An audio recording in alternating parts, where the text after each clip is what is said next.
So far we have discussed Unit 1 of paper 2.2, working with communities,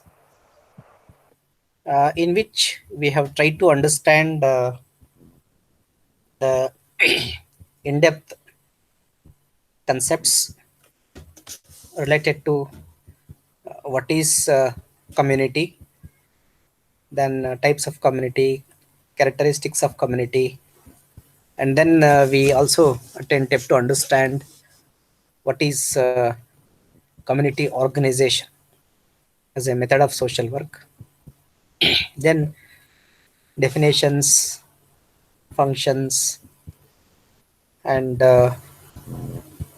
then after we also attempted to understand historical development of community organization practice across the world. This was the foundation.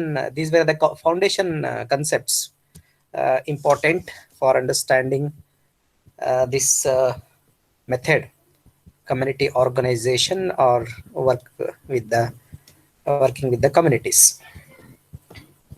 So paper 2.2 ಏನಿದೆ, ಸಮುದಾಯಗಳೊಂದಿಗೆ ಕಾರ್ಯನಿರ್ವಹಿಸುವುದು ಅಥವಾ ಸಮುದಾಯ ಸಂಘಟನೆ, ಈ ಒಂದು ಪೇಪರಿನ ಮೊದಲನೇ ಒಂದು unit ಏನಿದೆ ಅದರಲ್ಲಿರುವಂತಹ ಮೂಲಭೂತ ಈ ವಿಧಾನಕ್ಕೆ ಸಂಬಂಧಪಟ್ಟಂತ ಮೂಲಭೂತ ಪರಿಕಲ್ಪನೆಗಳನ್ನ ಸವಿಸ್ತಾರವಾಗಿ ನಾವು ತಿಳ್ಕೊಳ್ಳಿಕ್ಕೆ, ಅರ್ಥ ಮಾಡ್ಕೊಳ್ಳಿಕ್ಕೆ ಪ್ರಯತ್ನ ಪಟ್ಟಿದ್ದೇವೆ.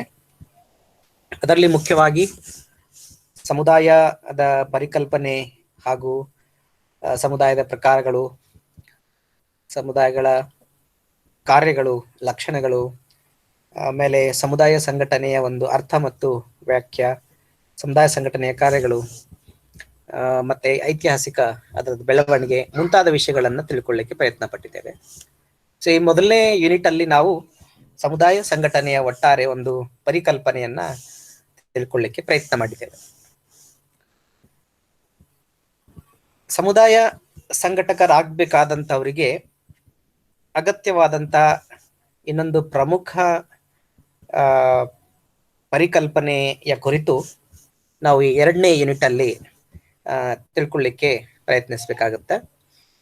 ಸೊ ಎರಡನೇ unit title power dynamics in Indian communities.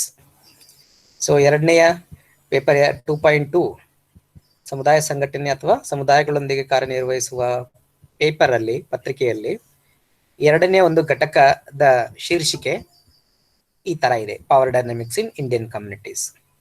ಅಂದ್ರೆ ಭಾರತೀಯ ಸಮುದಾಯಗಳಲ್ಲಿನ ಪ್ರಭಾವ ಶಕ್ತಿಯ ಒಂದು ಚಲನಾತ್ಮಕತೆಗಳು ಅಂತ ಹೇಳ್ತೀವಿ. ಇಲ್ಲಿ ಪವರ್ ಅನ್ನೋ ಪದವನ್ನ ನಾವು ನೇರವಾಗಿ ಶಕ್ತಿ ಅಥವಾ ಅಧಿಕಾರಕ್ಕೆ ಬಳಸೋದಿಲ್ಲ. ಸಮುದಾಯ ಸಂಘಟನೆಯ ಒಂದು ಸಂದರ್ಭದಲ್ಲಿ ನಾವು ಪವರ್ ಅನ್ನೋದಕ್ಕೆ ಪ್ರಭಾವ ಶಕ್ತಿ, ಪ್ರಭಾವಿಸುವ ಶಕ್ತಿ ಅಂತ ಪರಿಗಣಿಸ್ತೇವೆ. ಮತ್ತು ಡೈನಾಮಿಕ್ಸ್ ಅಂತಂದ್ರೆ ಅದರ ಒಂದು ಚಲನಾತ್ಮಕತೆ ಅಂತ ಹೇಳ್ತೇವೆ. ಸೊ ಅಲ್ಲಿ ಪ್ರಭಾವ ಶಕ್ತಿ ಅಂತಂದ್ರೆ ಯಾವುದೇ ಸಮುದಾಯದಲ್ಲಿ ಸಮುದಾಯದ ಒಂದು ಸಾಮಾನ್ಯ ಜೀವನ ಅಥವಾ ಸಮುದಾಯಕ್ಕೆ ಸಂಬಂಧಪಟ್ಟಂತ ಯಾವುದೇ ಒಂದು ತೀರ್ಮಾನಗಳನ್ನ ತೆಗೆದುಕೊಳ್ಳಬೇಕಾದಂತ ಸಂದರ್ಭದಲ್ಲಿ ತೆಗೆದುಕೊಳ್ಳಲ್ಪಡುವ ತೀರ್ಮಾನಗಳು ಅಥವಾ ಸಮುದಾಯದಲ್ಲಿ ನಡೆಯುವಂತ ಕಾರ್ಯಕ್ರಮಗಳು, ಚಟುವಟಿಕೆ ಮೇಲೆ ಯಾರು ಪ್ರಭಾವಿಸ್ತಾರೆ, ಯಾರು ಇನ್ಫ್ಲುಯೆನ್ಸ್ ಮಾಡ್ತಾರೆ ಅನ್ನುವಂಥ ಒಂದು ಅಂಶ ಇದಾಗಿರ್ತದೆ. ಮತ್ತು ಚಲನಾತ್ಮಕತೆಗಳಂತಂದ್ರೆ ಸಮುದಾಯದಲ್ಲಿ ಈ ಪ್ರಭಾವ ಶಕ್ತಿ ಎಲ್ಲಿರ್ತದೆ, ಹೇಗೆ ಇರ್ತದೆ, ಅದು ಹೇಗೆ ಬದಲಾವಣೆ ಆಗ್ತಾ ಇರ್ತದೆ ಮತ್ತು ಸಮುದಾಯ ಸಂಘಟನೆ ಮೇಲೆ ಅದು ಹೇಗೆ ಪ್ರಭಾವಿಸ್ತದೆ ಅನ್ನುವಂಥದ್ದಾಗಿರ್ತದೆ. ಸೊ ಹೀಗಾಗಿ ಸಮಾಜ ಕಾರ್ಯಕರ್ತರಾದಂಥವ್ರು, ಸಮುದಾಯ ಸಂಘಟಕರಾಗಬೇಕಾದಂಥವ್ರು ಈ ಸಮುದಾಯಗಳಲ್ಲಿನ ಪ್ರಭಾವ ಶಕ್ತಿಯ ಒಂದು ಸ್ಪಷ್ಟ ಪರಿಕಲ್ಪನೆ ಇದ್ದಾಗ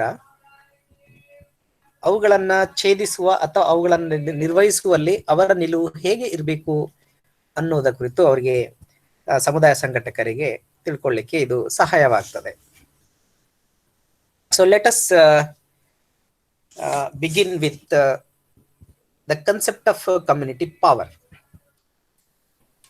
So, ಸಮುದಾಯ ಪ್ರಭಾವ ಶಕ್ತಿಯ ಪರಿಕಲ್ಪನೆ ಏನು? ಪವರ್ ಡೈನಾಮಿಕ್ಸ್ ಅನ್ನ ತಿಳ್ಕೊಳ್ಳೋದಕ್ಕಿಂತ ಮುಂಚೆ ಪವರ್ ಡೈನಾಮಿಕ್ಸ್ ಒಳಗಡೆ ಅಡಗಿರುವಂತ ಪವರ್ ಅನ್ನೋ ಕಾನ್ಸೆಪ್ಟ್ ಏನಿದೆ, ಪವರ್ಗೆ ನಾವು ಪ್ರಭಾವ ಶಕ್ತಿ ಅಂತ ಕನ್ನಡದಲ್ಲಿ ಕರಿತೇವೆ. ಈ ಸಮುದಾಯದ ಸಂದರ್ಭದಲ್ಲಿ ಅಥವಾ ಸಮುದಾಯದಲ್ಲಿ ಪ್ರಭಾವ ಶಕ್ತಿಯ ಪರಿಕಲ್ಪನೆ ಏನು, ಹಾಗಂದ್ರೆ ಏನು, ಅದು ಎಲ್ಲಿ ಇರ್ತದೆ ಮತ್ತು ಅದು ಹೇಗೆ ಪ್ರಭಾವಿಸ್ತದೆ, ಈ ಪ್ರಭಾವ ಶಕ್ತಿಯ ಒಂದು ಚಲನಾತ್ಮಕತೆಗಳು ಹೇಗೆ ಸಮುದಾಯದಲ್ಲಿ ನಮಗೆ ಕಂಡು ಬರ್ತವೆ ಮತ್ತು ಎದುರಾಗ್ತವೆ, ಮತ್ತು ಅದನ್ನ ನಾವು ಸರಿಯಾಗಿ ಅರ್ಥ ಮಾಡಿಕೊಂಡಾಗ ಸಮುದಾಯ ಸಂಘಟನೆಯಲ್ಲಿ ನಮಗೆ ಅಡ್ಡಿ ಆತಂಕಗಳು, ತೊಡಕುಗಳು ಬರದೇ ಇರೋದಕ್ಕೆ ಅದು ಸಹಾಯವಾಗ್ತದೆ. ಆ ನಿಟ್ಟಿನಲ್ಲಿ ನಮಗೆ ಈ ಒಂದು ಪರಿಕಲ್ಪನೆ ಸಮುದಾಯ ಸಂಘಟನೆಯ ವಿಧಾನ ಸಂದರ್ಭದಲ್ಲಿ ಮತ್ತು ವಿವಿಧ ಸ್ವರೂಪದ ಸಮುದಾಯಗಳಲ್ಲಿ ಕಾರ್ಯನಿರ್ವಹಿಸಬೇಕಾದಾಗ ಬಹಳ ಮುಖ್ಯ ಆಗ್ತದೆ. So power means an ability to influence in community organization. So ಸಮುದಾಯ ಸಂಘಟನೆಯ ಸಂದರ್ಭದಲ್ಲಿ ಪವರ್ ಅಂದ್ರೆ ಪ್ರಭಾವ ಶಕ್ತಿ ಎನ್ನುವಂಥದ್ದು ಸಮುದಾಯ ಸಂಘಟನೆಯ ಪ್ರಕ್ರಿಯೆಯಲ್ಲಿ, ಸಮುದಾಯ ಸಂಘಟನೆಯ ಒಂದು ಒಟ್ಟಾರೆ ಚಟುವಟಿಕೆಯಲ್ಲಿ ಪ್ರಭಾವಿಸಲ್ಪಡುವಂತ ಒಂದು ಶಕ್ತಿ ಅಥವಾ ಪ್ರಭಾವ ಶಕ್ತಿ ಆಗಿರ್ತದೆ. ಉದಾಹರಣೆಗೆ, ನಾವು ಯಾವುದೇ ಒಂದು ಗ್ರಾಮೀಣ ಸಮುದಾಯದಲ್ಲಿ ಒಂದು ಕಾರ್ಯಕ್ರಮವನ್ನ ಮಾಡಬೇಕಾದಾಗ ಅಲ್ಲಿ ಇರುವಂತ ಪ್ರಭಾವ ಶಕ್ತಿಗಳನ್ನ ಪರಿಗಣಿಸದಿದ್ದರೆ ನಮಗೆ ಒಂದು ಗ್ರಾಮೀಣ ಜನರ ಸಹಕಾರ ನಮಗೆ ಸಿಗೋದಿಲ್ಲ. ಮತ್ತು ಅದಕ್ಕಿಂತಲೂ ಮುಖ್ಯವಾಗಿ ನಮಗೆ ಎದುರಾಗುವ ಸಮಸ್ಯೆಗಳಿಂದ ಹೊರಬರಲಿಕ್ಕೆ ಯಾವುದೇ ಒಂದು ಸಹಕಾರ ಅನ್ನುವಂಥದ್ದು ಸಿಗೋದಿಲ್ಲ. ಗ್ರಾಮೀಣ ಪ್ರದೇಶಗಳಲ್ಲಿ ಗ್ರಾಮ ಪಂಚಾಯಿತಿಯ ಸದಸ್ಯರು, ಅಧ್ಯಕ್ಷರು ಇರ್ತಾರೆ ಮತ್ತು ಕೆಲವೊಂದು ಗ್ರಾಮಗಳಲ್ಲಿ ತುಂಬಾ ಇನ್ಫ್ಲೂಯೆನ್ಷಿಯಲ್, ಪ್ರಭಾವಿಸಬಹುದಾದಂತ ಗಣ್ಯ ವ್ಯಕ್ತಿಗಳು ಇರ್ತಾರೆ. ಗಣ್ಯ ವ್ಯಕ್ತಿ ಅಂತ ಹೇಳ್ತೀವಿ ನಾವು. ಸೊ ಅದನ್ನು ನಾವು ಇನ್ನೊಂದು ಸಮುದಾಯ ಸಂಘಟನೆಯ ಸಂದರ್ಭದಲ್ಲಿ ಎಂಟ್ರಿ ಪಾಯಿಂಟ್ ಅಂತಾನು ಹೇಳ್ತೀವಿ. ಸೊ ಯಾವುದೇ ಒಂದು ಪರಿಚಯವಿಲ್ಲದ ಒಂದು ಗ್ರಾಮಕ್ಕೋ ಅಥವಾ ಗಿರಿಜನ ಸಮುದಾಯಕ್ಕೋ ನಾವು ಹೋಗ್ಬೇಕು ಅಂತಂದ್ರೆ ನೇರವಾಗಿ ನಾವು ಆ ಗ್ರಾಮಕ್ಕೆ ಹೋಗಿ ಕೆಲಸ ಮಾಡ್ಲಿಕ್ಕೆ ಸಾಧ್ಯ ಆಗೋದಿಲ್ಲ. ಅದಕ್ಕೆ ಎಂಟ್ರಿ ಪಾಯಿಂಟ್ ಮೂಲಕ ಹೋಗ್ಬೇಕಾಗ್ತದೆ. ಎಂಟ್ರಿ ಪಾಯಿಂಟ್ ಅಂತಂದ್ರೆ ನಾವು ಆ ಗ್ರಾಮವನ್ನ ಪ್ರವೇಶಿಸಿದ ಮೇಲೆ ಮೊದಲು ಯಾರಿಗೆ ಭೇಟಿ ಆಗ್ತೇವೆ, ಭೇಟಿ ಆಗೋದರ ಮೂಲಕ ನಮ್ಮ ಪರಿಚಯ ಮಾಡಿಕೊಂಡು ನಾವು ಯಾವ ಉದ್ದೇಶಕ್ಕಾಗಿ ಆ ಸಮುದಾಯಕ್ಕೆ ಹೋಗಿದ್ದೇವೆ ಮತ್ತು ಏನೆಲ್ಲ ಚಟುವಟಿಕೆಗಳನ್ನ ಆ ಸಮುದಾಯದಲ್ಲಿ ಮಾಡಲಿಕ್ಕೆ ಇದೆ ಅನ್ನೋದನ್ನ ಬ್ರೀಫ್ ಮಾಡೋದ್ರ ಮೂಲಕ ಅವರ ಒಂದು ಪರವಾನಗಿ ಅಥವಾ ಒಂದು ಒಪ್ಪಿಗೆಯನ್ನ, ಸಮ್ಮತಿಯನ್ನ ಪಡೆದುಕೊಂಡು ಮುಂದೆ ಬರೆಯುವಂತ ಒಂದು ಪ್ರಕ್ರಿಯೆ ಇದಾಗಿರ್ತದೆ.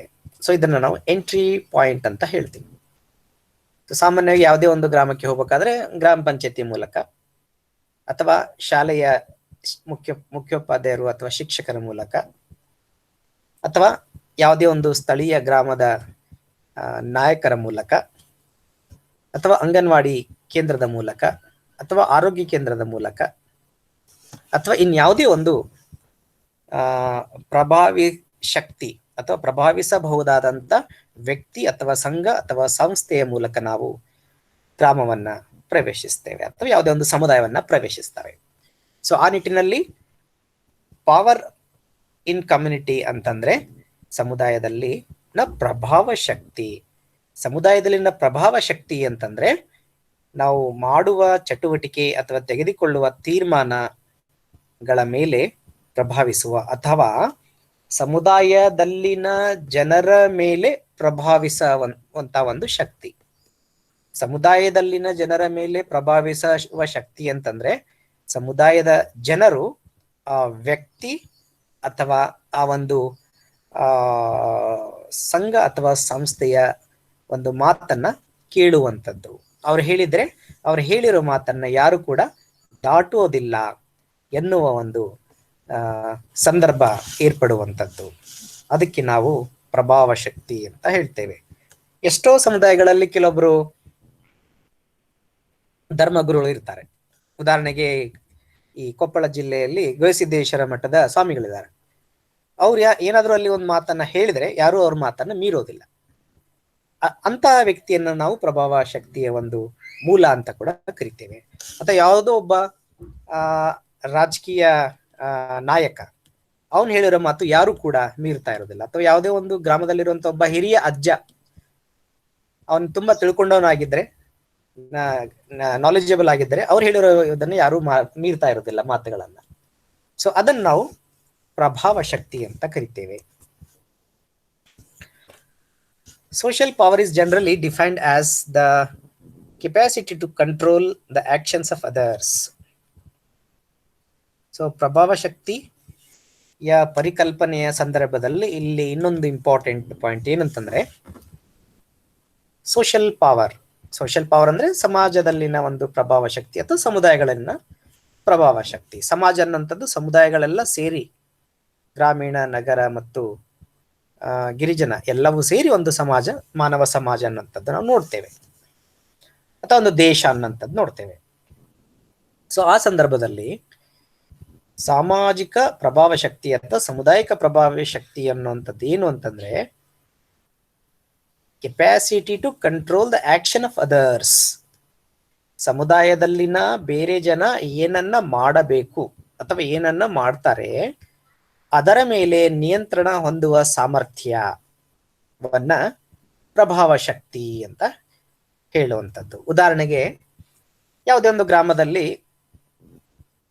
ಗ್ರಾಮದಲ್ಲಿ ಸ್ವಚ್ಛತೆಯ ಕಾರ್ಯಕ್ರಮವನ್ನ ಅನುಷ್ಠಾನಗೊಳ್ಳಬೇಕಾದ್ರೆ ಯಾರೂ ಸಹ ಪ್ಲಾಸ್ಟಿಕ್ ಅನ್ನ ಬಳಸಬಾರದು ಅಥವಾ ಕಸವನ್ನ, ತ್ಯಾಜ್ಯ ವಸ್ತುಗಳನ್ನ ಬೀದಿ ಮೇಲೆ ಎಸೆಬಾರದು ಅಂತ ಒಂದು ಕಾರ್ಯಕ್ರಮ ಮಾಡಬೇಕಾದ್ರೆ ಆ ಗ್ರಾಮದ ಪ್ರಮುಖರು ಅಥವಾ ಗಣ್ಯರು ಗ್ರಾಮದ ಜನರಿಂದ ಗೌರವಿಸಲ್ಪಡುವಂತ ವ್ಯಕ್ತಿಗಳು, ಅದು ರಾಜಕೀಯ ವ್ಯಕ್ತಿ ಆಗ್ಬೋದು, ಧರ್ಮ ಗುರುಗಳೇ ಆಗ್ಬೋದು, ಅಥವಾ ಇನ್ಯಾವುದೇ ತರದ ಸಂಘ ಸಂಸ್ಥೆ ಅಥವಾ ವ್ಯಕ್ತಿ ಆಗ್ಬೋದು. ಸೊ ಅವರು ಹೇಳಿದರೆ ಅವರ ಹೇಳಿದ ಮಾತಿಗೆ ಆ ಸಮುದಾಯದಲ್ಲಿ ಬೆಲೆ ಇರ್ತದೆ. ಸೊ ಹೇಳಿದ ಮಾತಿಗೆ ಬೆಲೆ ಇರ್ತದೆ ಅಂತಂದ್ರೆ ಪ್ರಭಾವ ಶಕ್ತಿಗಳು ಹೇಳಿರುವ ಮಾತನ್ನ ಎಲ್ಲರೂ ಪಾಲಿಸುತ್ತಾರೆ. ಸೊ ಪ್ರಭಾವಿ ಶಕ್ತಿಗಳು ಹೇಳಿರುವ ಮಾತನ್ನ ಪಾಲಿಸ್ತಾ ಇದ್ದಾರೆ ಅಂತಂದ್ರೆ ಆ ಸಮುದಾಯದ ಜನರು ಪಾಲಿಸಬೇಕು ಅಂತಂದ್ರೆ ಪರೋಕ್ಷವಾಗಿ ಅಥವಾ ಪ್ರತ್ಯಕ್ಷವಾಗಿ ಈ ಪ್ರಭಾವ ಶಕ್ತಿಯ ವ್ಯಕ್ತಿ, ಸಂಘ ಅಥವಾ ಸಂಸ್ಥೆಗಳು ಅವರನ್ನ ನಿಯಂತ್ರಣ ಮಾಡ್ತಾರೆ. ಒಂಥರದ ಅನೌಪಚಾರಿಕ ಸಾಮಾಜಿಕ ನಿಯಂತ್ರಣದ ಭಾಗವಾಗಿ ಸಹ ನಾವು ಇಲ್ಲಿ ನೋಡಬಹುದು.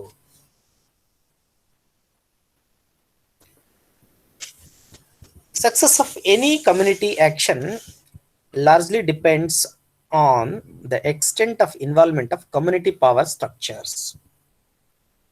ಇನ್ನೊಂದು ಬಹಳ ಬಹಳ ಮಹತ್ವವಾದಂತ ಒಂದು ಅಂಶ, ಸಮುದಾಯ ಸಂಘಟಕರು, ಸಮಾಜ ಕಾರ್ಯಕರ್ತರು ಯಾವಾಗ್ಲೂ ಈ ವಿಷಯವನ್ನ ಗಮನದಲ್ಲಿಡಬೇಕಾಗುವಂಥದ್ದು.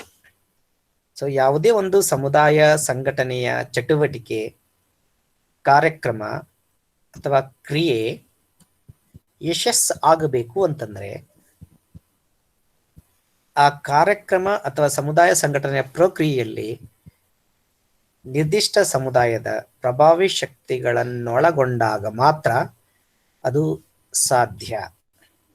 ಇದರ ಅರ್ಥ ಏನಂತಂದ್ರೆ ಯಾವುದೇ ಒಂದು ಸಮುದಾಯದಲ್ಲಿ ನಾವೊಂದು ಕಾರ್ಯಕ್ರಮ ಮಾಡಬೇಕಾದಾಗ ಆ ಕಾರ್ಯಕ್ರಮದಲ್ಲಿ ಜನ ಭಾಗವಹಿಸಬೇಕು ಅಂದ್ರೆ, ಆ ಕಾರ್ಯಕ್ರಮ ಯಶಸ್ಸು ಆಗ್ಬೇಕು ಅಂತಂದ್ರೆ ಆ ಕಾರ್ಯಕ್ರಮದ ಭಾಗವಾಗಿ ನಾವು ಸಮುದಾಯದಲ್ಲಿನ ಪ್ರಭಾವ ಶಕ್ತಿ ವ್ಯಕ್ತಿ ಅಥವಾ ಸಂಘ ಅಥವಾ ಸಂಸ್ಥೆಗಳನ್ನ ತೊಡಗಿಸಿಕೊಂಡಾಗ ಮಾತ್ರ ಅದು ಸಾಧ್ಯ. ಉದಾಹರಣೆಗೆ, ಯಾವುದೇ ಒಂದು ಸಮುದಾಯದಲ್ಲಿ ಬಹಳ ಪ್ರಮುಖವಾದಂತ ವ್ಯಕ್ತಿ, ಸಮುದಾಯದ ಪಾಪ್ಯುಲರ್ ನಾಯಕರು ಯಾರೋ ಇರ್ತಾರೆ. ಈ ಮಹಾರಾಷ್ಟ್ರದ ಅಹಮದ್ ನಗರ್ ಜಿಲ್ಲೆಯಲ್ಲಿ ರಾನೇಗನ್ ಸಿದ್ದಿ ಅಂತ ಒಂದು ಊರಿದೆ. ಅದು ಯಾರು ಊರು ಅಂತಂದ್ರೆ ಅಣ್ಣಾ ಹಜಾರೆ ಅವರು ಊರು. ಅಣ್ಣಾ ಹಜಾರೆ ಅವರು ಅಫ್ಕೋರ್ಸ್ ಇಡೀ ದೇಶದಲ್ಲಿ ಅವ್ರದ್ದು ಪ್ರಭಾವ ಇದೆ. ಬಟ್ ಆ ಗ್ರಾಮದಲ್ಲಿ ಒಂದು ಮಾದರಿಯ ಗ್ರಾಮವನ್ನಾಗಿ ನಿರ್ಮಿಸಲಿಕ್ಕೆ ಅವರು ಕಾರಣಕರ್ತರಾಗಿದ್ದಾರೆ. ಸೊ ಅಲ್ಲಿ ಇರುವಂತ ಎಲ್ಲಾ ಕಾರ್ಯಕ್ರಮಗಳೇನು ನಡೀತಾ ಇದೆ ಸರ್ಕಾರದ್ದು ಮತ್ತು ಸರ್ಕಾರೇತರ ಸಂಸ್ಥೆಗಳ ಮೂಲಕ, ಇನ್ಫ್ಯಾಕ್ಟ್ ಅವ್ರದೇ ಒಂದು ಸಂಸ್ಥೆ ಇದೆ ಅಲ್ಲಿ. ಸೊ ಅದರಲ್ಲಿ ಅವರು ತೊಡಗಿರೋದ್ರಿಂದ ಅವ್ರೇನ್ ಅನ್ಕೊಂಡಿದ್ರು, ಸ್ವಚ್ಛ ಗ್ರಾಮ ಅನ್ನುವಂಥದ್ದಾಗ್ಲಿ ಮಾದರಿಯ ಗ್ರಾಮ ಅನ್ನುವಂಥದ್ದಾಗ್ಲಿ ಮಾಡ್ಲಿಕ್ಕೆ ಸಾಧ್ಯ ಆಯ್ತು. ಸೊ ನಾವು ಯಾವುದೇ ಒಂದು ಸಮುದಾಯದಲ್ಲಿ ಕಾರ್ಯಕ್ರಮ ಮಾಡಬೇಕಾದಾಗ ಆ ಸಮುದಾಯದಲ್ಲಿನ ಪ್ರಮುಖ ವ್ಯಕ್ತಿಗಳು, ಗಣ್ಯ ವ್ಯಕ್ತಿಗಳು, ಪ್ರಭಾವಿಸಬಹುದಾದಂತ ವ್ಯಕ್ತಿಗಳು ಅಥವಾ ಸಂಘಗಳು ಅಥವಾ ಸಂಸ್ಥೆಗಳನ್ನ ನಮ್ಮ ಕಾರ್ಯಕ್ರಮದಲ್ಲಿ ತೊಡಗಿಸಿಕೊಂಡಾಗ ಮಾತ್ರ ಆ ಸಮುದಾಯ ಸಂಘಟನೆಯ ಕಾರ್ಯಕ್ರಮ, ಯಾವುದೇ ಚಟುವಟಿಕೆ ಯಶಸ್ಸನ್ನ ಕಾಣಲಿಕ್ಕೆ ಸಾಧ್ಯ, ಜನರ ಸಹಕಾರ ಸಿಗ್ಲಿಕ್ಕೆ ಸಾಧ್ಯ. ಇದರ ಅರ್ಥ ಏನು ಅಂತಂದ್ರೆ, ನಾವು ಯಾವುದೇ ಒಂದು ಕಾರ್ಯಕ್ರಮವನ್ನ ಸಮುದಾಯಗಳಲ್ಲಿ ಮಾಡಬೇಕಾದ್ರೆ ಆ ಸಮುದಾಯದಲ್ಲಿನ ಗಣ್ಯ ವ್ಯಕ್ತಿಗಳು, ಪ್ರಮುಖ ವ್ಯಕ್ತಿಗಳು ಅಥವಾ ಪ್ರಭಾವಿಸುವ ವ್ಯಕ್ತಿಗಳನ್ನ, ಪ್ರಭಾವಿ ಶಕ್ತಿಗಳನ್ನ ನಮ್ಮ ಕಾರ್ಯಕ್ರಮದಲ್ಲಿ ತೊಡಗಿಸಿಕೊಳ್ಳಬೇಕು. ಅದು ನಮ್ಮ ಕಾರ್ಯಕ್ರಮದ ಅತಿಥಿಗಳನ್ನಾಗಿ ತೊಡಗಿಸ್ಕೊಳ್ಳೋದ್ರ ಮೂಲಕ ಆಗಿರ್ಬೋದು, ಅಥವಾ ಇನ್ಯಾವುದೇ ಸ್ವರೂಪದ ಒಂದು ಇನ್ವಾಲ್ವ್ಮೆಂಟ್ ತೊಡಗಿಸಿಕೊಳ್ಳೋದು ಆಗಿರ್ಬೋದು. ಎಷ್ಟೋ ಸಂದರ್ಭಗಳಲ್ಲಿ ನಮಗೆ ಇದೊಂದು ಈ ಅನುಭವ ನಮಗೆ ಪ್ರಾಕ್ಟಿಕಲ್ ಆಗಿ ಆಗಿದೆ. ವಿಶೇಷವಾಗಿ ಈ ಸಮುದಾಯಗಳಲ್ಲಿ, ಗ್ರಾಮೀಣ ಸಮುದಾಯಗಳಲ್ಲಿ ಶಿಬಿರಗಳನ್ನೆಲ್ಲ ಮಾಡಬೇಕಾದಾಗ ನಾವು ಗೊತ್ತಿಲ್ಲದೇನೆ ಕೆಲವೊಂದು ಪ್ರಮುಖ ಗಣ್ಯ ವ್ಯಕ್ತಿಗಳನ್ನ ನಮ್ಮ ಶಿಬಿರದಲ್ಲಿ ಅತಿಥಿಗಳನ್ನಾಗಿ ಕರೆಯದ ಕಾರಣಕ್ಕಾಗಿ ಎಷ್ಟೋ ಸಂದರ್ಭದಲ್ಲಿ ಜನರ ಸಹಕಾರ ಸಿಗದೇ ಇರುವುದು ಅಥವಾ ಜನರಿಂದ ಅಸಹಕಾರ ದೊರೆಯುವಂತ ಸಂದರ್ಭಗಳನ್ನ ಎದುರಿಸಿದ್ದೇವೆ. ಆ ಕಾರಣಕ್ಕಾಗಿ ನಾವು ಯಾವುದೇ ಸಮುದಾಯದಲ್ಲಿ ಸಮುದಾಯ ಸಂಘಟಕರಾಗಿ ಕಾರ್ಯ ಮಾಡಬೇಕಾದ್ರೆ ಆ ಸಮುದಾಯದಲ್ಲಿನ ಗಣ್ಯ ವ್ಯಕ್ತಿಗಳು, ಪ್ರಭಾವಿ ಶಕ್ತಿಗಳು, ಪ್ರಮುಖ ವ್ಯಕ್ತಿಗಳನ್ನ ನಮ್ಮ ಕಾರ್ಯಕ್ರಮದ ಭಾಗವಾಗಿಸಿಕೊಳ್ಳಬೇಕು. ಆಗ ಮಾತ್ರ ಆ ಸಮುದಾಯದ ಮನ್ನಣೆ ಮತ್ತು ಸಮುದಾಯದ ಜನರ ಸಹಕಾರ ಸಿಗುತ್ತೆ. ಅದರ ಮೂಲಕ ನಮ್ಮ ಕಾರ್ಯಕ್ರಮ ಯಶಸ್ಸಾಗ್ಲಿಕ್ಕೆ ಸಾಧ್ಯ ಆಗ್ತದೆ.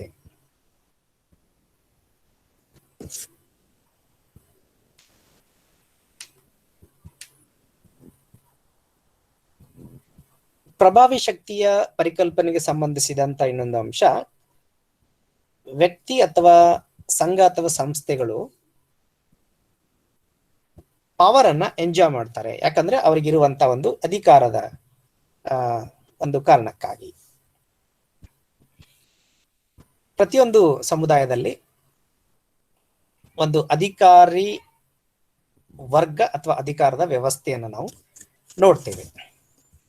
ಉದಾಹರಣೆಗೆ ಗ್ರಾಮೀಣ ಸಮುದಾಯಗಳನ್ನು ತಗೊಂಡ್ರೆ, ಗ್ರಾಮೀಣ ಸಮುದಾಯದಲ್ಲಿ ಗ್ರಾಮ ಪಂಚಾಯಿತಿ ಒಂದು ಅಧಿಕಾರದ ಕೇಂದ್ರ. ಗ್ರಾಮ ಪಂಚಾಯಿತಿಯ ಅಧ್ಯಕ್ಷರು, ಉಪಾಧ್ಯಕ್ಷರು, ಸದಸ್ಯರು ಅವರಿಗೆ ಇರುವ ಆ ಅಧಿಕಾರದಿಂದಾಗಿ, ಅಧ್ಯಕ್ಷರಾಗಿರುವ ಕಾರಣಕ್ಕಾಗಿ, ಉಪಾಧ್ಯಕ್ಷರಾಗಿರೋ ಕಾರಣಕ್ಕಾಗಿ, ಗ್ರಾಮ ಪಂಚಾಯಿತಿಯ ಸದಸ್ಯರಾಗಿರೋ ಕಾರಣಕ್ಕಾಗಿ ಜನರು ಅವರನ್ನ ಗೌರವಿಸುತ್ತಾರೆ. ಜನರು ಅವರು ಹೇಳಿರುವ ಮಾತುಗಳಿಗೆ ಮನ್ನಣೆಯನ್ನ ನೀಡುತ್ತಾರೆ. ಗ್ರಾಮ ಪಂಚಾಯಿತಿಯ ಅಧ್ಯಕ್ಷರು ಅಥವಾ ಉಪಾಧ್ಯಕ್ಷರು ಅಥವಾ ಸದಸ್ಯರುಗಳಾಗಿರೋ ಕಾರಣಕ್ಕಾಗಿ ಅವರು ಆ ಸಮುದಾಯದ ಜನರ ಮೇಲೆ ನಿಯಂತ್ರಣವನ್ನ, ಸಮುದಾಯದ ಜನರು ಏನನ್ನ ಮಾಡಬೇಕು ಅಥವಾ ಏನನ್ನ ಮಾಡಬಾರದು ಎನ್ನುವುದನ್ನ ಕುರಿತು ನಿಯಂತ್ರಣ ಸಾಧಿಸಲಿಕ್ಕೆ ಅದು ಸಾಧ್ಯ ಆಗ್ತದೆ. ಅದೇ ತರ ಗ್ರಾಮೀಣ ಭಾಗದಲ್ಲಿನ ಶಾಲೆಯಲ್ಲಿನ ಮುಖ್ಯ ಗುರುಗಳಾಗ್ಬಹುದು ಅಥವಾ ಇನ್ನಿತರ ಶಿಕ್ಷಕರಾಗಬಹುದು. ಅವರು ಶಿಕ್ಷಕರಾಗಿರುವ ಕಾರಣಕ್ಕಾಗಿ ಮತ್ತು ಮುಖ್ಯ ಗುರುಗಳಾಗಿರೋ ಕಾರಣಕ್ಕಾಗಿ ಗ್ರಾಮದಲ್ಲಿ ಜನರು ಅವ್ರಿಗೆ ಗೌರವವನ್ನ ಸೂಚಿಸುತ್ತಾರೆ. ಇದರ ಅರ್ಥ ಆ ವ್ಯಕ್ತಿ ಶಿಕ್ಷಕನಾಗಿರೋದ್ರಿಂದ ಅಥವಾ ಮುಖ್ಯೋಪಾಧ್ಯಾಯನಾಗಿರೋದ್ರಿಂದ ಅವರಿಗೆ ಗ್ರಾಮದವರಿಂದ ಅಥವಾ ಸಮುದಾಯದವರಿಂದ ಮನ್ನಣೆ ಮತ್ತು ಗೌರವವನ್ನಂತ ದೊರೆಯುವಂತ ಸಂದರ್ಭಗಳಾಗಿರ್ತವೆ. ಅದೇ ರೀತಿ ಗ್ರಾಮೀಣ ಸಮುದಾಯಗಳಲ್ಲಿನ ಪ್ರೈಮರಿ ಹೆಲ್ತ್ ಸೆಂಟರ್, ಪ್ರಾಥಮಿಕ ಆರೋಗ್ಯ ಕೇಂದ್ರದ ವೈದ್ಯಾಧಿಕಾರಿ ಅಥವಾ ಆಸ್ಪತ್ರೆಯ ಬೇರೆ ಬೇರೆ ಸಿಬ್ಬಂದಿಗಳಿಗೆ ಸಮುದಾಯದವರು ಸಾಕಷ್ಟು ಗೌರವವನ್ನ ಸೂಚಿಸುವುದನ್ನು ನೋಡ್ತೇವೆ. ಒಬ್ಬ ವೈದ್ಯ ಅಥವಾ ಒಬ್ಬ ನರ್ಸ್ ಸಮುದಾಯದಲ್ಲೇ ಹೋದ್ರೆ ಎಲ್ಲರೂ ಗೌರವದಿಂದ ಕಾಣುತ್ತಾರೆ, ಗೌರವವನ್ನ ಸೂಚಿಸ್ತಾರೆ. ಸೊ ಇದೆಲ್ಲ ಯಾಕೆ ಸಾಧ್ಯ ಅಂತಂದ್ರೆ ನಮ್ಮ ಸಮುದಾಯದಲ್ಲಿನ ಒಂದು ಪ್ರಭಾವಿ ಶಕ್ತಿಯ ರಚನೆ ಏನಿದೆ, ಬೇರೆ ಬೇರೆ ಸರ್ಕಾರ ಮತ್ತು ಸರ್ಕಾರೇತರ ಸಂಘ ಸಂಸ್ಥೆಗಳೇನಿದಾವೆ, ವಿಭಾಗಗಳೇನಿದಾವೆ, ಆರೋಗ್ಯ ಇಲಾಖೆಯ ಸಿಬ್ಬಂದಿ, ಶಿಕ್ಷಣ ಇಲಾಖೆಯ ಸಿಬ್ಬಂದಿ, ಗ್ರಾಮ ಪಂಚಾಯಿತಿಯ ಸಿಬ್ಬಂದಿ, ಕೋಆಪರೇಟಿವ್ ಸೊಸೈಟಿನ ಸಿಬ್ಬಂದಿ, ಹೀಗೆ ಸರ್ಕಾರದ ವಿವಿಧ ಇಲಾಖೆಗಳ ಘಟಕಗಳೇನಿದಾವೆ ಆ ಘಟಕಗಳಲ್ಲಿನ ಅಧಿಕಾರಿಗಳು ಮತ್ತು ಸಿಬ್ಬಂದಿ ವರ್ಗವು ಅವರಿಗಿರುವ ಸ್ಥಾನಕ್ಕಾಗಿ ಜನ ಅವರಿಗೆ ಮನ್ನಣೆಯನ್ನ ಮತ್ತು ಗೌರವವನ್ನ ನೀಡುತ್ತಾರೆ. ಆ ಕಾರಣಕ್ಕಾಗಿ ವ್ಯಕ್ತಿಗಳು ಆ ಒಂದು ಪ್ರಭಾವ ಶಕ್ತಿಯನ್ನ ಅವರು ಎಂಜಾಯ್ ಮಾಡ್ತಾರೆ. ಇಟ್ಸ್ ಎ ಪ್ರಿವಿಲೇಜ್ ಅನ್ನುವಂತ ಕಾಂಟೆಕ್ಸ್ಟ್ ಅಲ್ಲಿ ನಾವು ನೋಡ್ತೇವೆ.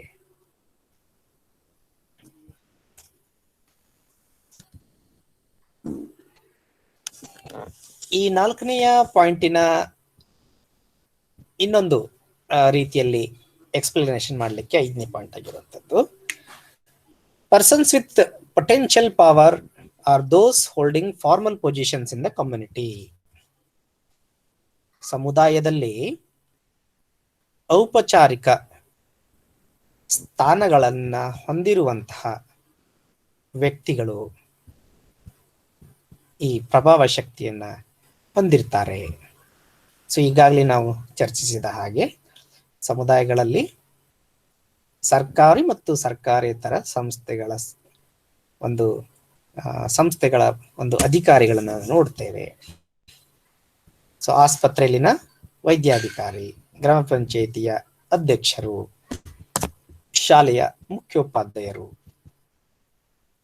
ಅಥವಾ ಪೊಲೀಸ್ ಠಾಣೆ ಇದೆ ಅಂತಂದ್ರೆ ಅಲ್ಲಿರುವಂತ ಹೆಡ್ ಕಾನ್ಸ್ಟೇಬಲ್ ಅಥವಾ ಸರ್ಕಲ್ ಇನ್ಸ್ಪೆಕ್ಟರು, ಹೀಗೆ ವಿವಿಧ ಸಂಸ್ಥೆಗಳೇನಿದೆ ಆ ಸಂಸ್ಥೆಗಳ ಮುಖ್ಯಸ್ಥರು ಹಾಗೂ ಸಿಬ್ಬಂದಿಗಳು ಅವರು ಹೊಂದಿರುವ ಅಧಿಕಾರಕ್ಕಾಗಿ ಅವರು ಪ್ರಭಾವ ಶಕ್ತಿಗಳಾಗಿ ಆ ಸಮುದಾಯದಲ್ಲಿ ಕಾರ್ಯನಿರ್ವಹಿಸ್ತಾರೆ ಮತ್ತು ಅವರು ಸಮುದಾಯದಲ್ಲಿನ ಸಂಘ ಸಂಸ್ಥೆಗಳಲ್ಲಿ ಔಪಚಾರಿಕ ಸ್ಥಾನವನ್ನ ಹೊಂದಿರುವ ಕಾರಣಕ್ಕಾಗಿ, ಔಪಚಾರಿಕ ಸ್ಥಾನ ಅಂತಂದ್ರೆ ಡೆಸಿಗ್ನೇಷನ್ ಆರ್ ಪೊಸಿಷನ್, ಪದನಾಮ ಅಥವಾ ಯಾವ ಒಂದು ಜಾಬ್ ಇದೆ, ಯಾವ ಜಾಬ್ ಪ್ರೊಫೈಲ್ ಇದೆ, ಪೋರ್ಟ್ಫೋಲಿಯೋ ಇದೆ, ಆ ಕಾರಣದಿಂದಾಗಿ ಅವರು ಅಧಿಕಾರ ಶಕ್ತಿಯನ್ನ ಅಥವಾ ಪ್ರಭಾವ ಶಕ್ತಿಯನ್ನ ಹೊಂದಿರ್ತಾರೆ.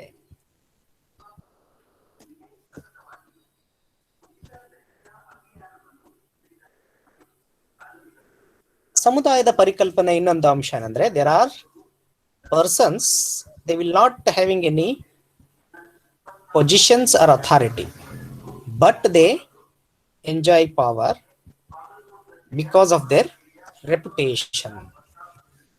ಸೊ ಕೆಲವೊಂದು ಸಮುದಾಯಗಳಲ್ಲಿ ಅವ್ರಿಗೆ ಯಾವುದೇ ಸರ್ಕಾರದ ಅಥವಾ ಸರ್ಕಾರೇತರ ಸಂಸ್ಥೆಯ ಯಾವುದೇ ಒಂದು ಸ್ಥಾನ ಇರೋದಿಲ್ಲ, ಪಂಚಾಯಿತಿ ಪ್ರೆಸಿಡೆಂಟು ಆಗಿರೋದಿಲ್ಲ, ಶಾಲೆಯ ಮುಖ್ಯೋಪಾಧ್ಯಾಯನೂ ಆಗಿರೋದಿಲ್ಲ, ಆಸ್ಪತ್ರೆಯ ವೈದ್ಯಾಧಿಕಾರಿನೂ ಆಗಿರೋದಿಲ್ಲ, ಈ ತರ ಏನೂ ಇರೋದಿಲ್ಲ. ಆದ್ರೂ ಸಹ ಸಮುದಾಯದಲ್ಲಿ ಆ ಕೆಲವೊಬ್ಬರಿಗೆ ಸಾಕಷ್ಟು ಗೌರವ ಮತ್ತು ಮನ್ನಣೆ ಸಿಗ್ತಾ ಇರ್ತದೆ ಹಾಗೂ ಅವರ ಮಾತನ್ನ ಸಮುದಾಯದವರು ಕೇಳ್ತಾ ಇರ್ತಾರೆ. ಉದಾಹರಣೆಗೆ ಧರ್ಮಗುರುಗಳು. ಸೊ ಧರ್ಮಗುರುಗಳು ಯಾವುದೇ ಒಂದು ಸಂಘ ಸಂಸ್ಥೆಯ ಇದನ್ನ ಸ್ಥಾನವನ್ನು ಅವರು ಹೊಂದಿರುವುದಿಲ್ಲ. ಆದರೂ ಸಹ ಅವರ ಮಾತನ್ನ ಎಲ್ಲರೂ, ಸಮುದಾಯದ ಬಹುತೇಕ ಜನರು ಕೇಳುವ ಅಥವಾ ಬಹುತೇಕ ಜನರನ್ನ, ಸಮುದಾಯದವರನ್ನ ಪ್ರಭಾವಿಸುವ ಒಂದು ಶಕ್ತಿಯನ್ನ ಆ ಧರ್ಮ ಗುರುಗಳು ಹೊಂದಿರ್ತಾರೆ. ಅಥವಾ ಕೆಲವೊಂದು ಬುದ್ಧಿಜೀವಿಗಳು ಇರ್ತಾರೆ. ಬುದ್ಧಿಜೀವಿಗಳು ಅಂತಂದ್ರೆ ಸಾಕಷ್ಟು ಓದಿಕೊಂಡವರು, ತಿಳಿದುಕೊಂಡವರು, 4 ಮಾತು ಜನಕ್ಕೆ ಬುದ್ಧಿ ಹೇಳುವಂತವರು ಹಿರಿಯರು ಗ್ರಾಮದಲ್ಲಿರ್ತಾರೆ. ಅವರು ಯಾವುದೇ ಜಾಬ್ ಅನ್ನ ಹೊಂದಿರೋದಿಲ್ಲ, ಯಾವುದೇ ಸ್ಥಾನವನ್ನ ಹೊಂದಿರೋದಿಲ್ಲ. ಆದ್ರೂ ಸಹ ಆ ವ್ಯಕ್ತಿ ತಿಳುವಳಿಕೆಯನ್ನ ಹೊಂದಿರುವಂತ ಮತ್ತು ಸಾಕಷ್ಟು ಜ್ಞಾನವನ್ನ ಹೊಂದಿರುವಂತ ವ್ಯಕ್ತಿ ಆಗಿರೋ ಕಾರಣಕ್ಕಾಗಿ ಜನರು ಅವರನ್ನ ಗೌರವಿಸ್ತಾರೆ ಮತ್ತು ಅವರು ಹೇಳಿರುವ ಮಾತುಗಳನ್ನ ಪಾಲಿಸ್ತಾರೆ. ಸೊ ಆ ತರದ ಒಂದು ವ್ಯಕ್ತಿಗಳನ್ನ ಸಹ ನಾವು ಸಮುದಾಯದಲ್ಲಿ ನೋಡ್ತೇವೆ. ಸೊ ಸಮುದಾಯ ಸಂಘಟಕರಾದವರು ಸಮುದಾಯದಲ್ಲಿನ ಸರ್ಕಾರಿ ಮತ್ತು ಸರ್ಕಾರೇತರ ಸಂಘ ಸಂಸ್ಥೆಗಳ ಪ್ರತಿನಿಧಿಗಳು ಅಥವಾ ಮುಖ್ಯಸ್ಥರನ್ನ ಪರಿಗಣಿಸುವುದರ ಜೊತೆಗೆ ಸಮುದಾಯದಲ್ಲಿರುವಂತ ಇನ್ನಿತರೆ ವ್ಯಕ್ತಿಗಳು ಯಾವುದೇ ಸ್ಥಾನವನ್ನ, ಅಧಿಕಾರವನ್ನ ಹೊಂದಿರದ ಆದರೆ ಸಮುದಾಯವನ್ನ ಪ್ರಭಾವಿಸಬಲ್ಲ ಮತ್ತು ಸಮುದಾಯದ ಜನರ ಒಂದು ಗೌರವವನ್ನ ಹೊಂದಿರುವಂತ ವ್ಯಕ್ತಿಗಳಿಗೂ ಸಹ ನಾವು ಗುರುತಿಸಬೇಕಾಗ್ತದೆ. ನೆಕ್ಸ್ಟ್ ಇನ್ನೊಂದು ಪಾಯಿಂಟ್ ಏನಿದೆ ಅಂದ್ರೆ, ರಾಬರ್ಟ್ ಡಾಲ್ ಅನ್ನಂತವ್ರು ಈ ಪ್ರಭಾವ ಶಕ್ತಿಯನ್ನ ಅವರು ವ್ಯಾಖ್ಯಾನಿಸ್ಲಿಕ್ಕೆ ಪ್ರಯತ್ನ ಮಾಡಿದ್ದಾರೆ. ಅವ್ರ ಪ್ರಕಾರ ಪ್ರಭಾವ ಶಕ್ತಿ ಅಂತಂದ್ರೆ ಏನು ಅಂತಂದ್ರೆ, the ability to influence behaviour. A has power over B to extent that he will be able to get B to do something that he would not ordinarily do. ಬಹಳ ಸರಳವಾಗಿ ರಾಬರ್ಟ್ ಡಾಲ್ ಅನ್ನುವಂಥವರು ಪ್ರಭಾವ ಶಕ್ತಿ ಅಂದ್ರೆ ಏನು, ವಿಶೇಷವಾಗಿ ಸಮುದಾಯದ ಸಂದರ್ಭದಲ್ಲಿ ಪ್ರಭಾವ ಶಕ್ತಿ ಅಂದ್ರೆ ಏನು ಅಂತ ಹೇಳಿ ವ್ಯಾಖ್ಯಾನಿಸ್ಲಿಕ್ಕೆ ಪ್ರಯತ್ನ ಪಟ್ಟಿದ್ದಾರೆ. ಸೊ ಅವ್ರ ಪ್ರಕಾರ ಯಾರಲ್ಲಿ ಅಂತಂದ್ರೆ, ಯಾವ ವ್ಯಕ್ತಿಯಲ್ಲಿ ಅಥವಾ ಯಾವ ಸಂಘದಲ್ಲಿ ಅಥವಾ ಯಾವ ಸಂಸ್ಥೆಯಲ್ಲಿ ಎಬಿಲಿಟಿ ಟು ಇನ್ಫ್ಲುಯೆನ್ಸ್ ಇದೆ. ಎಬಿಲಿಟಿ ಟು ಇನ್ಫ್ಲುಯೆನ್ಸ್ ಅಂದ್ರೆ ಪ್ರಭಾವಿಸುವ ಸಾಮರ್ಥ್ಯ ಅಂತಂದ್ರೆ ನಾವು ಹೇಳುವ ಮಾತನ್ನ ಕೇಳುವಂತೆ ಮಾಡುವಂತೆ ಅಥವಾ ಜನರು ಹೇಗೆ ನಡೆದುಕೊಳ್ಳಬೇಕು ಎನ್ನುವುದನ್ನ ನಿರ್ದೇಶಿಸುವಂತೆ ಮಾಡುವಂತ ಒಂದು ಸಾಮರ್ಥ್ಯ ಹೊಂದಿರುವಂತ ಒಂದು ಅಂಶ ಇದಾಗಿರ್ತದೆ. ಸೊ ಅವ್ರು ಏನ್ ಹೇಳ್ತಾರಂತಂದ್ರೆ, ಪ್ರಭಾವ ಶಕ್ತಿ ಇರುವಂತ ಎ ಅನ್ನುವಂತ ವ್ಯಕ್ತಿ ಬಿ ಅನ್ನೋ ವ್ಯಕ್ತಿಯ ಮೇಲೆ ಪ್ರಭಾವಿಸುವಂತದ್ದು ಮತ್ತು ಬಿ ಅನ್ನೋ ವ್ಯಕ್ತಿ ಏನನ್ನ ಮಾಡಬೇಕು ಅನ್ನುವಂಥದ್ದನ್ನ ನಿಯಂತ್ರಿಸುವ, ನಿರ್ದೇಶಿಸುವ ಒಂದು ಪ್ರಭಾವ ಶಕ್ತಿಯನ್ನ ಅವರು ಎಲ್ಲಿರುವಂತ ಪ್ರಭಾವ ಶಕ್ತಿ ಅಂತೇಳಿ ವರ್ಗೀಕರಿಸಿದ್ದಾರೆ. ಸೊ ಬಿ ಅಂತಂದ್ರೆ ಸಮುದಾಯದ ಜನರು, ಎ ಅಂತಂದ್ರೆ ಪ್ರಭಾವಿಸುವಂತ ವ್ಯಕ್ತಿ, ಅದು ಪ್ರಮುಖನೇ ಆಗಿರ್ಬೋದು, ಗಣ್ಯ ವ್ಯಕ್ತಿನೇ ಆಗಿರ್ಬೋದು, ಸರ್ಕಾರದ ಅಧಿಕಾರಿನೇ ಆಗಿರ್ಬೋದು ಅಥವಾ ಇನ್ನಿತರೆ ಯಾವುದೇ ಇದಾಗಿರ್ಬೋದು. ಸೊ ಆ ಎ ಅನ್ನುವಂತ ಪ್ರಭಾವಿಸಬಹುದಾದಂತ ವ್ಯಕ್ತಿ ಸಮುದಾಯದ ಜನರು ಏನಿದ್ದಾರೆ ಬಿ ಅನ್ನುವಂತ ವ್ಯಕ್ತಿಗಳು ಏನ್ ಮಾಡಬೇಕು ಅನ್ನೋಂಥದ್ದನ್ನ ನಿರ್ಧರಿಸುವ ಅಥವಾ ಯಾವ ಚಟುವಟಿಕೆಯನ್ನ ಮಾಡಬೇಕಾಗಿದೆ ಅಥವಾ ಹೇಗೆ ನಡೆದುಕೊಳ್ಬೇಕಾಗಿದೆ ಅನ್ನುವಂಥದ್ರ ಮೇಲೆ ಪ್ರಭಾವಿಸುವಂತ, ಆ ತರ ಮಾಡುವಂತ ಒಂದು ಪ್ರಭಾವ ಇದಾಗಿರ್ತದೆ. ಸಾಮಾನ್ಯವಾಗಿ ಎ ಅನ್ನೋಂಥ ವ್ಯಕ್ತಿ ಹೇಳದಿದ್ದರೆ ಬಿ ಅನ್ನೋಂಥ ವ್ಯಕ್ತಿ ಅದನ್ನ ಮಾಡೋದಿಲ್ಲ. ನಾನು ಈಗಾಗಲೇ ಒಂದು ಉದಾಹರಣೆ ಕೊಟ್ಟೆ. ಯಾವುದೇ ಒಂದು ಗ್ರಾಮದಲ್ಲಿ ಸ್ವಚ್ಛತೆಯನ್ನು ಕಾರ್ಯಕ್ರಮವನ್ನು ಹಾಕೊಳ್ಬೇಕಾದಾಗ ಯಾರೂ ಸಹ ಒಂದು ಕಸದ ತುಂಡನ್ನ ಬೀದಿಯ ಮೇಲೆ ಹಾಕತಕ್ಕದ್ದಲ್ಲ. ಯಾರೂ ಸಹ ಬಯಲು ಶೌಚಾಲಯಕ್ಕೆ ಅವಕಾಶ ಮಾಡಿ ಕೊಡಬಾರ್ದು. ಅದರ ಅರ್ಥ ಯಾರು ಕೂಡ ಹೊರಗಡೆ ಶೌಚಾಲಯಕ್ಕೆ ಹೋಗಬಾರ್ದು, ಇಂಡಿವಿಜುವಲ್ ಟಾಯ್ಲೆಟ್ ಅನ್ನ ಬಳಸಬೇಕು ಅನ್ನುವಂತ ಒಂದು ಆ ವಿಷಯವನ್ನ ಅಥವಾ ಕಾರ್ಯಕ್ರಮವನ್ನ ಸಮುದಾಯದಲ್ಲಿ ಮಾಡಬೇಕಾದಾಗ ಅದನ್ನ ಈ ಗಣ್ಯ ವ್ಯಕ್ತಿಗಳಿಂದ, ಪ್ರಭಾವ ಶಕ್ತಿಗಳಿಂದ, ಪ್ರಮುಖ ವ್ಯಕ್ತಿಗಳಿಂದ ಹೇಳಿಸಿದಾಗ, ಇಂಥವ್ರು ಹೇಳಿದ್ದಾರೆ, ಹೇಳಿರೋ ಮಾತನ್ನ ನಾವು ಪಾಲಿಸಲೇಬೇಕು ಅಂತ ಹೇಳಿ ಬಿ ಅನ್ನಂಥದ್ದು ಸಮುದಾಯದ ಜನರು. ಆ ಸಮುದಾಯದ ಜನರು ಎ ಅನ್ನೋ ವ್ಯಕ್ತಿ ಅಥವಾ ಸಂಘ ಅಥವಾ ಸಂಸ್ಥೆ ಹೇಳಿರೋ ಕಾರಣಕ್ಕಾಗಿ ಇಲ್ಲಿ ಬಿ ಅನ್ನಂಥವ್ರು ಆ ಒಂದು ಮಾತನ್ನ ಕಟ್ಟುನಿಟ್ಟಾಗಿ ಪಾಲಿಸಿದಾಗ ಮತ್ತು ಸಮುದಾಯದಲ್ಲಿ ಯಾವುದೇ ಕಸವನ್ನ ಹಾಕದೆ ಗಟ್ಟಿ ಕಸ ನಿರ್ವಹಣೆ ಅನ್ನೋದಕ್ಕೆ ಸಹಕರಿಸಿದಾಗ, ಹಾಗೂ ಸಮುದಾಯದಲ್ಲಿನ ಸದಸ್ಯರು ಪ್ರತಿಯೊಬ್ಬರು ಶೌಚಾಲಯವನ್ನ ಬಳಸಿ ಬಯಲು ಶೌಚಾಲಯಕ್ಕೆ ಅವಕಾಶ ಮಾಡಿಕೊಡದಿದ್ದಾಗ ಅಲ್ಲಿ ಪ್ರಭಾವ ಶಕ್ತಿಯ ಪ್ರಭಾವವನ್ನು ನಾವು ನೋಡ್ಲಿಕ್ಕೆ ಸಿಗ್ತದೆ. ಹೇಗೆ ಎ ಅನ್ನೋ ವ್ಯಕ್ತಿ ಬಿ ಅನ್ನೋ ವ್ಯಕ್ತಿಗಳ ಮೇಲೆ ಪ್ರಭಾವಿಸಬಹುದು ಎನ್ನುವುದನ್ನ ತಿಳ್ಕೊಳ್ಳಿಕ್ಕೆ ನಮಗೆ ಸಹಾಯ ಆಗುತ್ತೆ. ಸೊ ಈ ಒಂದು ಕಾಂಟೆಕ್ಸ್ಟ್ ಅಲ್ಲಿ ರಾಬರ್ಟ್ ಡಾಲ್ ಅವರು ಅದನ್ನ ವ್ಯಾಖ್ಯಾನಿಸಲಿಕ್ಕೆ ಪ್ರಯತ್ನ ಪಟ್ಟಿದ್ದಾರೆ. ಅವ್ರ ಪ್ರಕಾರ ಪ್ರಭಾವ ಶಕ್ತಿ ಅಂತಂದ್ರೆ ಸಮುದಾಯದ ಜನರ ವರ್ತನೆಯ ಮೇಲೆ ಪ್ರಭಾವಿಸಬಹುದಾದಂತ ಸಾಮರ್ಥ್ಯ. ಸೊ ಸಮುದಾಯದ ಜನರ ವರ್ತನೆ ಅಂತಂದ್ರೆ ಸಮುದಾಯದ ಜನರು ಹೇಗೆ ನಡೆದುಕೊಳ್ಳಬೇಕು ಹಾಗೆ ನಡೆದುಕೊಳ್ಳುವಂತೆ ಮಾಡುವುದು, ಸಮುದಾಯದ ಜನರು ಹೇಗೆ ನಡೆದುಕೊಳ್ಳಬಾರದು ಹಾಗೆ ನಡೆದುಕೊಳ್ಳದಂತೆ ಮಾಡುವಂಥದ್ದು. ಉದಾಹರಣೆಗೆ ಪ್ರಸ್ತುತ ಸನ್ನಿವೇಶದಲ್ಲಿ ಈಗ ಲಾಕ್ಡೌನ್ ಸನ್ನಿವೇಶ ಇದೆ, ಇಡೀ ದೇಶಾದ್ಯಂತ ಲಾಕ್ಡೌನ್ ಇದೆ. ಸೊ ಯಾರು ಕೂಡ ಮನೆಯಿಂದ ಹೊರಗಡೆ ಅನವಶ್ಯಕವಾಗಿ ಬರಬಾರದು, ಮಾಸ್ಕ್ ಅನ್ನ ಹಾಕಿಕೊಳ್ಬೇಕು, ಸೋಷಿಯಲ್ ಡಿಸ್ಟೆನ್ಸ್ ಅನ್ನ ಮೇಂಟೈನ್ ಮಾಡಬೇಕು. ಹೀಗೆ ಮಾಡಬೇಕು ಅಂತ ಜನಗಳ ವರ್ತನೆ ಮಾಡ್ಬೇಕನ್ನೋ ಕಾರಣಕ್ಕಾಗಿ ಪೊಲೀಸ್ ಅನ್ನೋ ಒಂದು ವ್ಯವಸ್ಥೆಯನ್ನ ಬಳಸಲಾಗಿದೆ. ಇಲ್ಲಿ ಪೊಲೀಸ್ ಅಥವಾ ಪೊಲೀಸರು ಪ್ರಭಾವ ಶಕ್ತಿಗಳಾಗಿ ನಾವು ನೋಡ್ತೇವೆ. ಪ್ರತಿದಿನ ನಾವು ಟಿವಿಯಲ್ಲಿ ಮತ್ತು ವಾಸ್ತವಿಕವಾಗಿ ಹೊರಗಡೆ ಹೋದಾಗ ನೋಡ್ತೀವಿ, ಯಾವುದೋ ಒಬ್ಬ ವ್ಯಕ್ತಿ ಮಾಸ್ಕ್ ಅನ್ನ ಹಾಕೊಂಡಿರಲಿಲ್ಲ ಅಂದ್ರೆ ಪೊಲೀಸ್ ವ್ಯಾನ್ ಬರ್ತಾ ಇದ್ರೆ ಮಾಸ್ಕ್ ಅನ್ನ ಹಾಕೊಳ್ಳುವಂಥದ್ದಾಗ್ಲಿ, ಜನ 3-4 ಜನ ಗುಂಪಾಗಿ ನಿಂತಿದ್ರೆ ಪೊಲೀಸ್ ಬರೋದನ್ನ ನೋಡಿ ಚದುರಿಸುವಂಥದ್ದಾಗ್ಲಿ, ಹೀಗೆ ಈ ಅಧಿಕಾರ ಪ್ರಭಾವ ಶಕ್ತಿ ಹೇಗೆ ಜನಗಳ ವರ್ತನೆಯ ಮೇಲೆ ಪ್ರಭಾವಿಸ್ತದೆ ಅನ್ನುವಂಥದ್ದು ನಾವು ನೋಡ್ತೇವೆ. ಸೊ ಇದರ ಒಂದು ಪರಿಕಲ್ಪನೆ ಸಮುದಾಯ ಸಂಘಟಕರಿಗೆ ಬಹಳ ಮುಖ್ಯ ಆಗ್ತದೆ. ಅದೇ ರೀತಿ ಮ್ಯಾಕ್ಸ್ ವೆಬರ್ ಅವರು ಈ ಪ್ರಭಾವ ಶಕ್ತಿಯನ್ನ ಕುರಿತು ಅವ್ರದ್ದೇ ಆದ ನಿಟ್ಟಿನಲ್ಲಿ ಅದನ್ನ ಹೇಳಲಿಕ್ಕೆ ಪ್ರಯತ್ನ ಪಟ್ಟಿದ್ದಾರೆ. ಅದಂದ್ರೆ ಏನು ಅಂತ ಹೇಳಿ, ಅಧಿಕಾರ power is the probability that a person will be able to carry out his or her own will in the pursuit of goals or action regardless of resistance. ಒಂದು ಸಮುದಾಯದಲ್ಲಿ ಕಾರ್ಯನಿರ್ವಹಿಸಬೇಕಾದಾಗ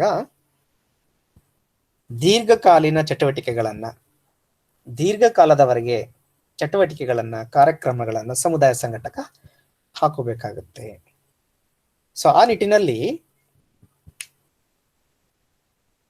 ಪ್ರಭಾವ ಶಕ್ತಿಗಳನ್ನ ಬಳಸಿಕೊಂಡು ಸಮುದಾಯದ ಅಭಿವೃದ್ಧಿಯ ಗುರಿ ಅಥವಾ ಸಮುದಾಯದ ಅಭಿವೃದ್ಧಿಯ ಗುರಿ ಮತ್ತು ಉದ್ದೇಶಗಳನ್ನ ತಲುಪಲು ಯಾವ ಕ್ರಿಯೆಗಳನ್ನ ಕಾರ್ಯಕ್ರಮಗಳನ್ನ ಹಾಕೊಳ್ಬೇಕು, ಅದಕ್ಕೆ ಯಾವುದೇ ರೀತಿಯ ಅಡ್ಡಿ ಆತಂಕಗಳನ್ನ ಮಾಡದೆ ಸಮುದಾಯದ ಜನರು ಕೈ ಜೋಡಿಸುವಂತೆ ಮಾಡುವಂತ ಸಹಕರಿಸುವಂತೆ ಮಾಡಲಿಕ್ಕೆ ಈ ಪ್ರಭಾವ ಶಕ್ತಿಯನ್ನ ಬಳಸುವಂಥದ್ದು.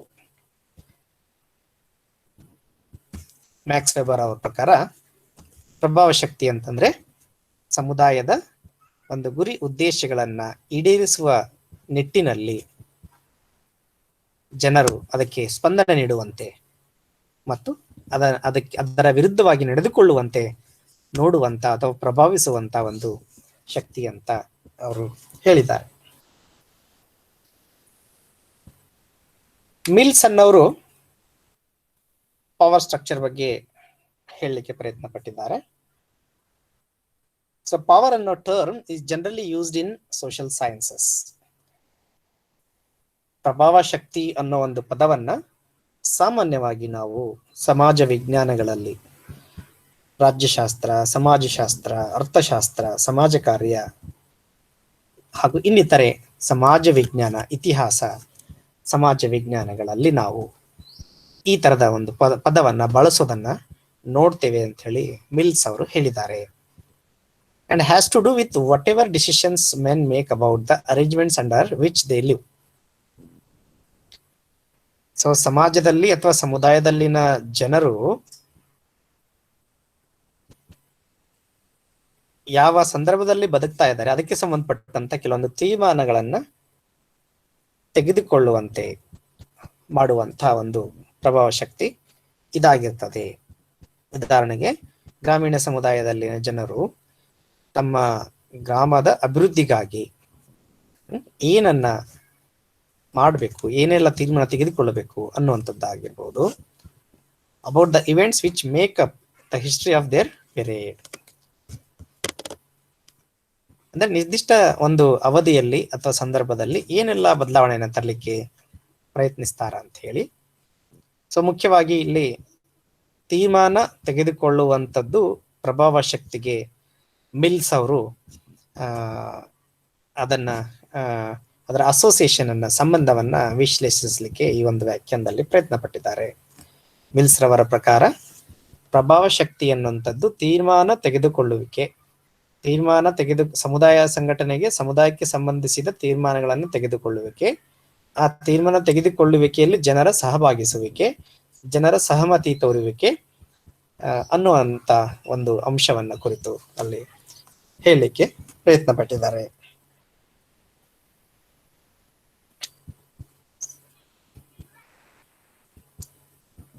ಮ್ಯಾಕ್ಸ್ ಅವರಿನ್ನು ಮುಂದುವರೆದಂತೆ ಈ ಪ್ರಭಾವ ಶಕ್ತಿಯನ್ನು ಕುರಿತು ಮತ್ತೆ ಒಂದು ಪಾಯಿಂಟ್ ಅನ್ನು ಹೈಲೈಟ್ ಮಾಡಲಿಕ್ಕೆ ಪ್ರಯತ್ನ ಪಟ್ಟಿದ್ದಾರೆ. ಅವ್ರ ಪ್ರಕಾರ class and the ownership and control over means of production is a key dimension of power.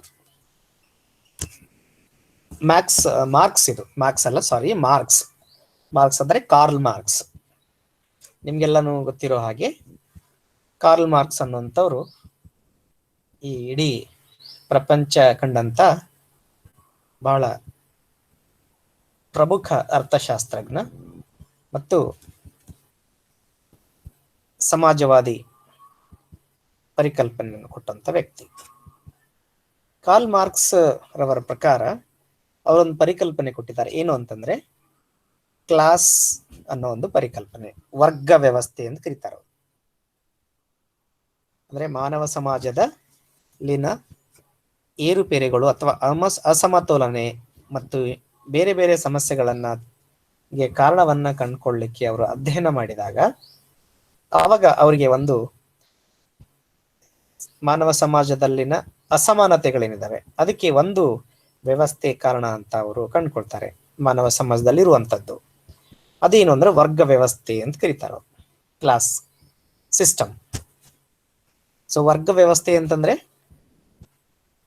ಮಾನವ ಸಮಾಜದಲ್ಲಿ ಮುಖ್ಯವಾಗಿ 2 ವರ್ಗಗಳಿದ್ದಾವೆ ಅಂತ ಅವ್ರು ಹೇಳ್ತಾರೆ. ಒಂದು ದುಡಿಯುವ ವರ್ಗ, ಇನ್ನೊಂದು ತುಡಿಸಿಕೊಳ್ಳುವ ವರ್ಗ. ದುಡಿಯುವ ವರ್ಗ ಅಂತಂದ್ರೆ ಶ್ರಮಿಕ ವರ್ಗ, ಕಷ್ಟಪಡುವ, ಬೆವರು ಸುರಿಸುವ ವರ್ಗ. ಅದು ಕೈಗಾರಿಕಾ ಕಾರ್ಮಿಕರಾಗ್ಬೋದು ಅಥವಾ ಕಟ್ಟಡ ಕಾರ್ಮಿಕರಾಗ್ಬೋದು, ಕೃಷಿ ಕಾರ್ಮಿಕರಾಗಿರ್ಬೋದು ಅಥವಾ ಸಂಘಟಿತ ಮತ್ತು ಅಸಂಘಟಿತ ವಲಯದಲ್ಲಿನ ಯಾವುದೇ ಒಂದು ಕಾರ್ಮಿಕರಾಗಿರ್ಬಹುದು. ಈ ತರ ದುಡಿಯುವ ಜನ 100ಕ್ಕೆ ಹೆಚ್ಚಿಗಿರ್ತಾರೆ ಅಂತ ಹೇಳ್ತಾರೆ. ಸೊ ಯಾವುದೇ ಒಂದು ಸಮಾಜ, ಯಾವುದೇ ಒಂದು ದೇಶ ತಗೊಂಡಾಗ ಆ ದೇಶದ ಬಹುತೇಕ ಜನ ಈ ದುಡಿಯುವ ಜನನೇ ಆಗಿರ್ತಾರೆ ಅಥವಾ ಕಾರ್ಮಿಕ ವರ್ಗ ಆಗಿರ್ತದೆ, ಶ್ರಮಿಕ ವರ್ಗ ಆಗಿರ್ತದೆ ಅಂತ ಹೇಳಿ ಕಾರ್ಲ್ ಮಾರ್ಕ್ಸ್ ಅವರು ಹೇಳ್ತಾರೆ. ಇನ್ನೊಂದು ವರ್ಗ ಏನು ಅಂತಂದ್ರೆ ದುಡಿಸಿಕೊಳ್ಳುವ ವರ್ಗ. ದುಡಿಸಿಕೊಳ್ಳುವ ವರ್ಗ ಅಂದ್ರೆ ಮಾಲೀಕ ವರ್ಗ, ಅಥವಾ ಅದಕ್ಕೆ ಅವ್ರು ಇನ್ನೊಂದು ಟರ್ಮ್ ಬಳಸಿದ್ದಾರೆ, ಬಂಡವಾಳಶಾಹಿ ವರ್ಗ ಅಂತ ಹೇಳಿ. ಇವರು ಈ ಬಂಡವಾಳಶಾಹಿ ವರ್ಗ ಅನ್ನಂತವ್ರು ಕೆಲವು ಬೆರಳೆಣಿಕೆಯಷ್ಟು ಜನ ಇರ್ತಾರೆ. ಅಂದ್ರೆ 100ಕ್ಕೆ 5% ಬಂಡವಾಳಶಾಹಿ ಇದ್ರೆ 95% ಶ್ರಮಿಕ ಅಥವಾ ಕಾರ್ಮಿಕ ವರ್ಗ ಇರ್ತದೆ ಅಂತ ವರ್ಗ ವ್ಯವಸ್ಥೆಯನ್ನ ಅವರು ಹೇಳಿದ್ದಾರೆ. ಸೊ ಅವ್ರ ಪ್ರಕಾರ ownership and control over means of production, ಉತ್ಪಾದನೆ ಶಕ್ತಿಗೆ ಸಂಬಂಧಪಟ್ಟಂತ ನಿಯಂತ್ರಣ ಮತ್ತು ಮಾಲೀಕತ್ವ ಯಾರಿಗಿರ್ತದೆ ಅವರಲ್ಲಿ ಅಧಿಕಾರ ಇರ್ತದೆ ಅನ್ನುವಂಥದ್ದು. ಇನ್ನೊಂದು ಅರ್ಥದಲ್ಲಿ ಈ ಬಂಡವಾಳಶಾಹಿ ವರ್ಗ ಏನಿದೆ, ದುಡಿಸಿಕೊಳ್ಳುವ ವರ್ಗ ಏನಿದೆಯಲ್ಲ, ಈ ದುಡಿಸಿಕೊಳ್ಳುವ ವರ್ಗದವರು ಉತ್ಪಾದನೆಯ ಸಾಮರ್ಥ್ಯವನ್ನ ನಿರ್ಧರಿಸುವಂಥದ್ದು. ಮತ್ತು ಬಂಡವಾಳಶಾಹಿ ಅಥವಾ ದುಡಿಸಿಕೊಳ್ಳುವ ವರ್ಗರು ಸಾಮಾನ್ಯವಾಗಿ ಶ್ರೀಮಂತರಾಗಿರ್ತಾರೆ. ಸಂಪನ್ಮೂಲಗಳ ಮೇಲೆ ಅವ್ರದೇ ನಿಯಂತ್ರಣ ಇರ್ತದೆ. ಆ ಕಾರಣಕ್ಕಾಗಿ ಅವರು ಪ್ರಭಾವ ಶಕ್ತಿಗಳಾಗಿ ಕಾರ್ಯನಿರ್ವಹಿಸ್ತಾರೆ ಅನ್ನುವಂಥದ್ದನ್ನ ಅಲ್ಲಿ ಹೇಳಲಾಗಿದೆ. ಸೊ ಇದು ಇವತ್ತಿನ ಸಂದರ್ಭದಲ್ಲೂ ಸಹ ಅಷ್ಟೇ ಒಂದು ಸತ್ಯವಾದಂತ ವಿಷಯ ಮತ್ತು ವಾಸ್ತವಿಕವಾಗಿ ಅನ್ವಯವಾಗುವಂತ ವಿಷಯ. ನಮ್ಮ ದೇಶದಲ್ಲಿರುವಂತ ರಾಜಕೀಯ ವ್ಯವಸ್ಥೆಯನ್ನ ನಿಯಂತ್ರಿಸುವವರು, ಅದರ ಮೇಲೆ ಪ್ರಭಾವಿಸುವಂತವರು ಈ ದೇಶದ ಬಂಡವಾಳಶಾಹಿಗಳು ಅಥವಾ ಅತಿ ದೊಡ್ಡ ಕೈಗಾರಿಕೆಗಳ ಮಾಲೀಕರು. ಈ ರಾಜಕೀಯ ವ್ಯಕ್ತಿಗಳಿಗೆ ತುಂಬಾ ಪ್ರಭಾವಿಸುವಂತವ್ರು. ಯಾಕಂತಂದ್ರೆ ಅವರಿಗೆ ಅಗತ್ಯವಿದ್ದಾಗ, ವಿಶೇಷವಾಗಿ ಚುನಾವಣಾ ಸಂದರ್ಭ ಅಥವಾ ಇನ್ನಿತರ ಸಂದರ್ಭಗಳಲ್ಲಿ ದೊಡ್ಡ ಮಟ್ಟದಲ್ಲಿ ಅವರಿಗೆ ಫಂಡಿಂಗ್ ಅಥವಾ ಫೈನಾನ್ಸಿಂಗ್, ಹಣದ ಒಂದು ಬೆಂಬಲ ನೀಡುವಂತವರು ಈ ಬಂಡವಾಳಶಾಹಿಗಳು. ಒಂದ್ಸಲ ಬೆಂಬಲವನ್ನ ಪಡೆದ ರಾಜಕೀಯ ಪಕ್ಷ ಅಧಿಕಾರಕ್ಕೆ ಬಂದ ಮೇಲೆ ಅವರು ಸರ್ಕಾರದ ಏನೆಲ್ಲ ಸಹಕಾರ ಕೊಡಬೇಕು ಆ ಬಂಡವಾಳಶಾಹಿಗಳಿಗೆ ಅದನ್ನ ಕೊಡ್ತಾರೆ. ಈ ತರದೊಂದು ವ್ಯವಸ್ಥೆನ ನಾವು ನೋಡ್ತೇವೆ. ಸೊ 100ಕ್ಕೆ 95% ಜನ ಇರುವಂತ ಜನಗಳ ಮಾತನ್ನ ಸರ್ಕಾರ ಕೇಳಲ್ಲ, ಅಥವಾ ಸರ್ಕಾರ ಜನಗಳ ಮಾತಿಗಿಂತಲೂ ಈ ಬಂಡವಾಳಶಾಹಿಗಳ ಮಾತನ್ನ ಹೆಚ್ಚು ಕೇಳಿರುವ ಹಲವಾರು ಉದಾಹರಣೆಗಳನ್ನು ನಾವು ನೋಡ್ತೇವೆ. ಯಾಕಂದ್ರೆ ಉದ್ಯಮಿಗಳ ಕೋಟ್ಯಾನುಗಟ್ಲೆ ಸಾಲವನ್ನ ಸರ್ಕಾರ ಮನ್ನಾ ಮಾಡುತ್ತೆ, ಆದರೆ ರೈತರ ಸಾಲವನ್ನ ಮತ್ತು ಬಡವರ ಸಾಲವನ್ನ ಸರ್ಕಾರ ಮನ್ನಾ ಮಾಡೋದಿಲ್ಲ. ಸೊ ಈ ತರದ ಹಲವಾರು ಉದಾಹರಣೆಗಳನ್ನ ನಾವು ನೋಡ್ತೇವೆ. ಸೊ ಮಾರ್ಕ್ಸ್ ಅವರ ಮುಖ್ಯ ಪರಿಕಲ್ಪನೆ ಏನಿಲ್ಲಿ ನಮ್ಮ ಈ ಒಂದು ಕಂಟೆಂಟ್ಗೆ ಸಂಬಂಧಪಟ್ಟಂಗೆ ಅಂತಂದ್ರೆ, ಪ್ರಭಾವಿ ಶಕ್ತಿಗಳಲ್ಲಿ ಯಾರೇ ಆಗ್ತಾರೆ ಅಂತಂದ್ರೆ ಯಾರಿಗೆ ಮಾಲೀಕತ್ವ ಇದೆ, ಯಾರಿಗೆ ಸಂಪನ್ಮೂಲಗಳ ಮೇಲೆ ಒಡೆತನ ಇದೆ. ಸಂಪನ್ಮೂಲಗಳ ಒಡೆತ ಅಂತಂದ್ರೆ ಸಾವಿರಾರು ಎಕರೆ ಗಣಿ, ಸಾವಿರಾರು ಎಕರೆ ಜಮೀನಿನ ಮಾಲೀಕತ್ವ ಯಾರಿಗಿದೆ. ಸೊ ಯಾರ ಕಡೆ ಸಾವಿರಾರು ಕೋಟಿಯ ಬಂಡವಾಳ ಇದೆ, ಅಂಥವರು ಪ್ರಭಾವ ಶಕ್ತಿಗಳಾಗಿ ಹೊರಹೊಮ್ಮುತ್ತಾರೆ. ಅವರ ಮಾತನ್ನ ರಾಜಕಾರಣಿಗಳು ಮತ್ತು ಬೇರೆಯವರು ಕೇಳುವ ಪ್ರಸಂಗಗಳನ್ನ ನಾವು ನೋಡ್ತೇವೆ.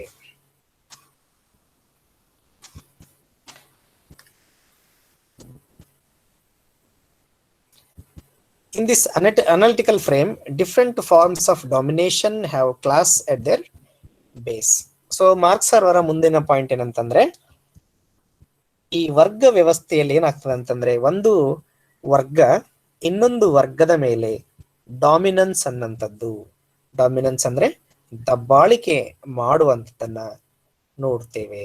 ಸೊ ಪ್ರಭಾವ ಶಕ್ತಿಯಲ್ಲಿ ಏನಾಗತ್ತಂತಂದ್ರೆ, ಯಾರ ಕಡೆ ಅಧಿಕಾರ ಇದೆ, ಯಾರ ಕಡೆ ಪ್ರಭಾವ ಶಕ್ತಿ ಇದೆ, ಅವರು ಬೇರೆಯವರ ಮೇಲೆ ಅಂತಂದ್ರೆ ಸಾಮಾನ್ಯ ಜನರ ಮೇಲೆ, ಬಡವರ ಮೇಲೆ, ನಿರ್ಗತಿಕರ ಮೇಲೆ, ಅವಲಂಬಿತರ ಮೇಲೆ ಡಾಮಿನೆನ್ಸ್ ಮಾಡುವುದನ್ನ, ದಬ್ಬಾಳಿಕೆ ಮಾಡುವುದನ್ನ ನಾವು ನೋಡ್ತೇವೆ. ಸೊ ಮಾಲೀಕರು ಕಾರ್ಮಿಕನ ಮೇಲೆ ದಬ್ಬಾಳಿಕೆ ಮಾಡೋದು, ಅಥವಾ ಅಧಿಕಾರದಲ್ಲಿರುವಂತ ಯಾವುದೇ ಒಬ್ಬ ಸರ್ಕಾರದ ಅಧಿಕಾರಿ ಜನಸಾಮಾನ್ಯರ ಮೇಲೆ ದಬ್ಬಾಳಿಕೆ ಮಾಡುವಂಥದ್ದನ್ನ, ಪೊಲೀಸ್ ವ್ಯವಸ್ಥೆಯಲ್ಲಿರುವಂತ ಅಧಿಕಾರಿ ಅಥವಾ ಪೊಲೀಸರು ಬಡವರ ಮೇಲೆ ಅಥವಾ ಸಣ್ಣ ಕಾರ್ಮಿಕರ ಮೇಲೆ ದಬ್ಬಾಳಿಕೆ ಮಾಡುವಂಥದ್ದನ್ನ ಎಷ್ಟೋ ಪ್ರಸಂಗಗಳನ್ನ ನಾವು ನೋಡ್ತೇವೆ. ಇತ್ತೀಚೆಗೆ ನಾನು ಈ ಲಾಕ್ಡೌನ್ ಸಂದರ್ಭದಲ್ಲಿ ಹಲವಾರು ಸನ್ನಿವೇಶಗಳನ್ನ ಅಬ್ಸರ್ವ್ ಮಾಡ್ತಾ ಇದ್ದೇನೆ. ಸೊ ಮಾರ್ಕೆಟ್ ಅಲ್ಲಿ ಹೋದಾಗ ಸಾಮಾನ್ಯವಾಗಿ ಈಗ ಲಾಕ್ಡೌನ್ ಅಲ್ಲಿ ಒಂದು ಟೈಮ್ ಕೊಟ್ಟಿದ್ದಾರೆ, ಬೆಳಗ್ಗೆ 6ರಿಂದ 10 ಗಂಟೆವರೆಗೆ. ಏನಾದ್ರೆ ಯಾರಾದ್ರೂ ಹೊರಗಡೆ ಹೋಗ್ಬೋದು ಅಥವಾ ವೆಜಿಟೇಬಲ್ಸ್ ಅದೆಲ್ಲಾನು ಸೇಲ್ ಮಾಡ್ಬೋದು ಅಂತ ಹೇಳಿ. ಸೊ ಎಷ್ಟೋ ಸಂದರ್ಭದಲ್ಲಿ ಪೊಲೀಸರು ಈ ಕಾಯಿಪಲ್ಯನ ಮಾರ್ಲಿಕ್ಕೆ ಬಂದಿರುವಂತ ಹಳ್ಳಿಯ ಬಡ ರೈತರೇನಿರ್ತಾರೆ ಅವ್ರ ಮೇಲೆ ದಬ್ಬಾಳಿಕೆ ಮಾಡೋದನ್ನ, ಅವರನ್ನ ಓಡಿಸುವಂತದ್ದಲ್ಲಿ, ಅವರಲ್ಲಿರುವಂತ ಕಾಯಿಪಲ್ಯಗಳನ್ನ, ಹಣ್ಣುಗಳನ್ನ ಕಸ್ಕೊಳ್ಳುವಂತ ಸಂದರ್ಭಗಳನ್ನ ನೋಡ್ತೇವೆ. ಸೊ ಪೊಲೀಸರ ಕೆಲಸ ಇರೋದು ಶಿಸ್ತನ್ನ ಕಾಪಾಡುವಂಥದ್ದು, ಲಾಕ್ಡೌನ್ ನ ನಿಯಮಗಳನ್ನ ಪಾಲಿಸುವಂಥದ್ದು. ನಿಜವಾಗಿಯೂ ಈ ಲಾಕ್ಡೌನ್ ನಿಯಮಗಳು ಪಾಲನೆಯಾಗದಿದ್ದಲ್ಲಿ ಖಂಡಿತವಾಗಿಯೂ ಅವರು ಅಲ್ಲಿ ಚಿದರಿಸಿ ಆ ನಿಯಮವನ್ನು ಪಾಲನೆ ಮಾಡುವಂತೆ ಮಾಡಬೇಕು, ಅವ್ರಿಗೆ ಹೇಳಬೇಕು. ಅದೆಲ್ಲ ಬಿಟ್ಟು ಲಾಠಿಯಿಂದ ಅನಾವಶ್ಯಕವಾಗಿ ಹೊಡೆಯುವಂಥದ್ದು ಅಥವಾ ಈ ರೈತರಿಗೆ ಅವರ ವ್ಯಾಪಾರ ಮಾಡದೆ ಬಿಡುವಂಥದ್ದಾಗ್ಲಿ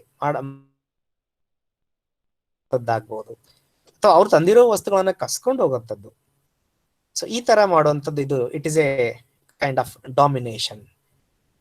ಒಂದು ಅಧಿಕಾರ ಇದೆ, ಒಂದು ಯೂನಿಫಾರ್ಮ್ ಇದೆ ಅನ್ನೋ ಕಾರಣಕ್ಕಾಗಿ ರಾಜಕೀಯ ವ್ಯಕ್ತಿಗಳಾಗ್ಲಿ, ಪೊಲೀಸ್ಗಳಾಗ್ಲಿ, ಅಥವಾ ಡಾಕ್ಟರ್ಸ್ ಆಗ್ಲಿ, ಅಥವಾ ಇನ್ಯಾರೇ ಆಗ್ಲಿ, ಪ್ರಭಾವ ಶಕ್ತಿಗಳಾದಂಥವ್ರು, ಅಧಿಕಾರದಲ್ಲಿರುವಂಥವ್ರು ಡಾಮಿನೆನ್ಸ್ ಅನ್ನ ಮಾಡತಕ್ಕದ್ದಲ್ಲ.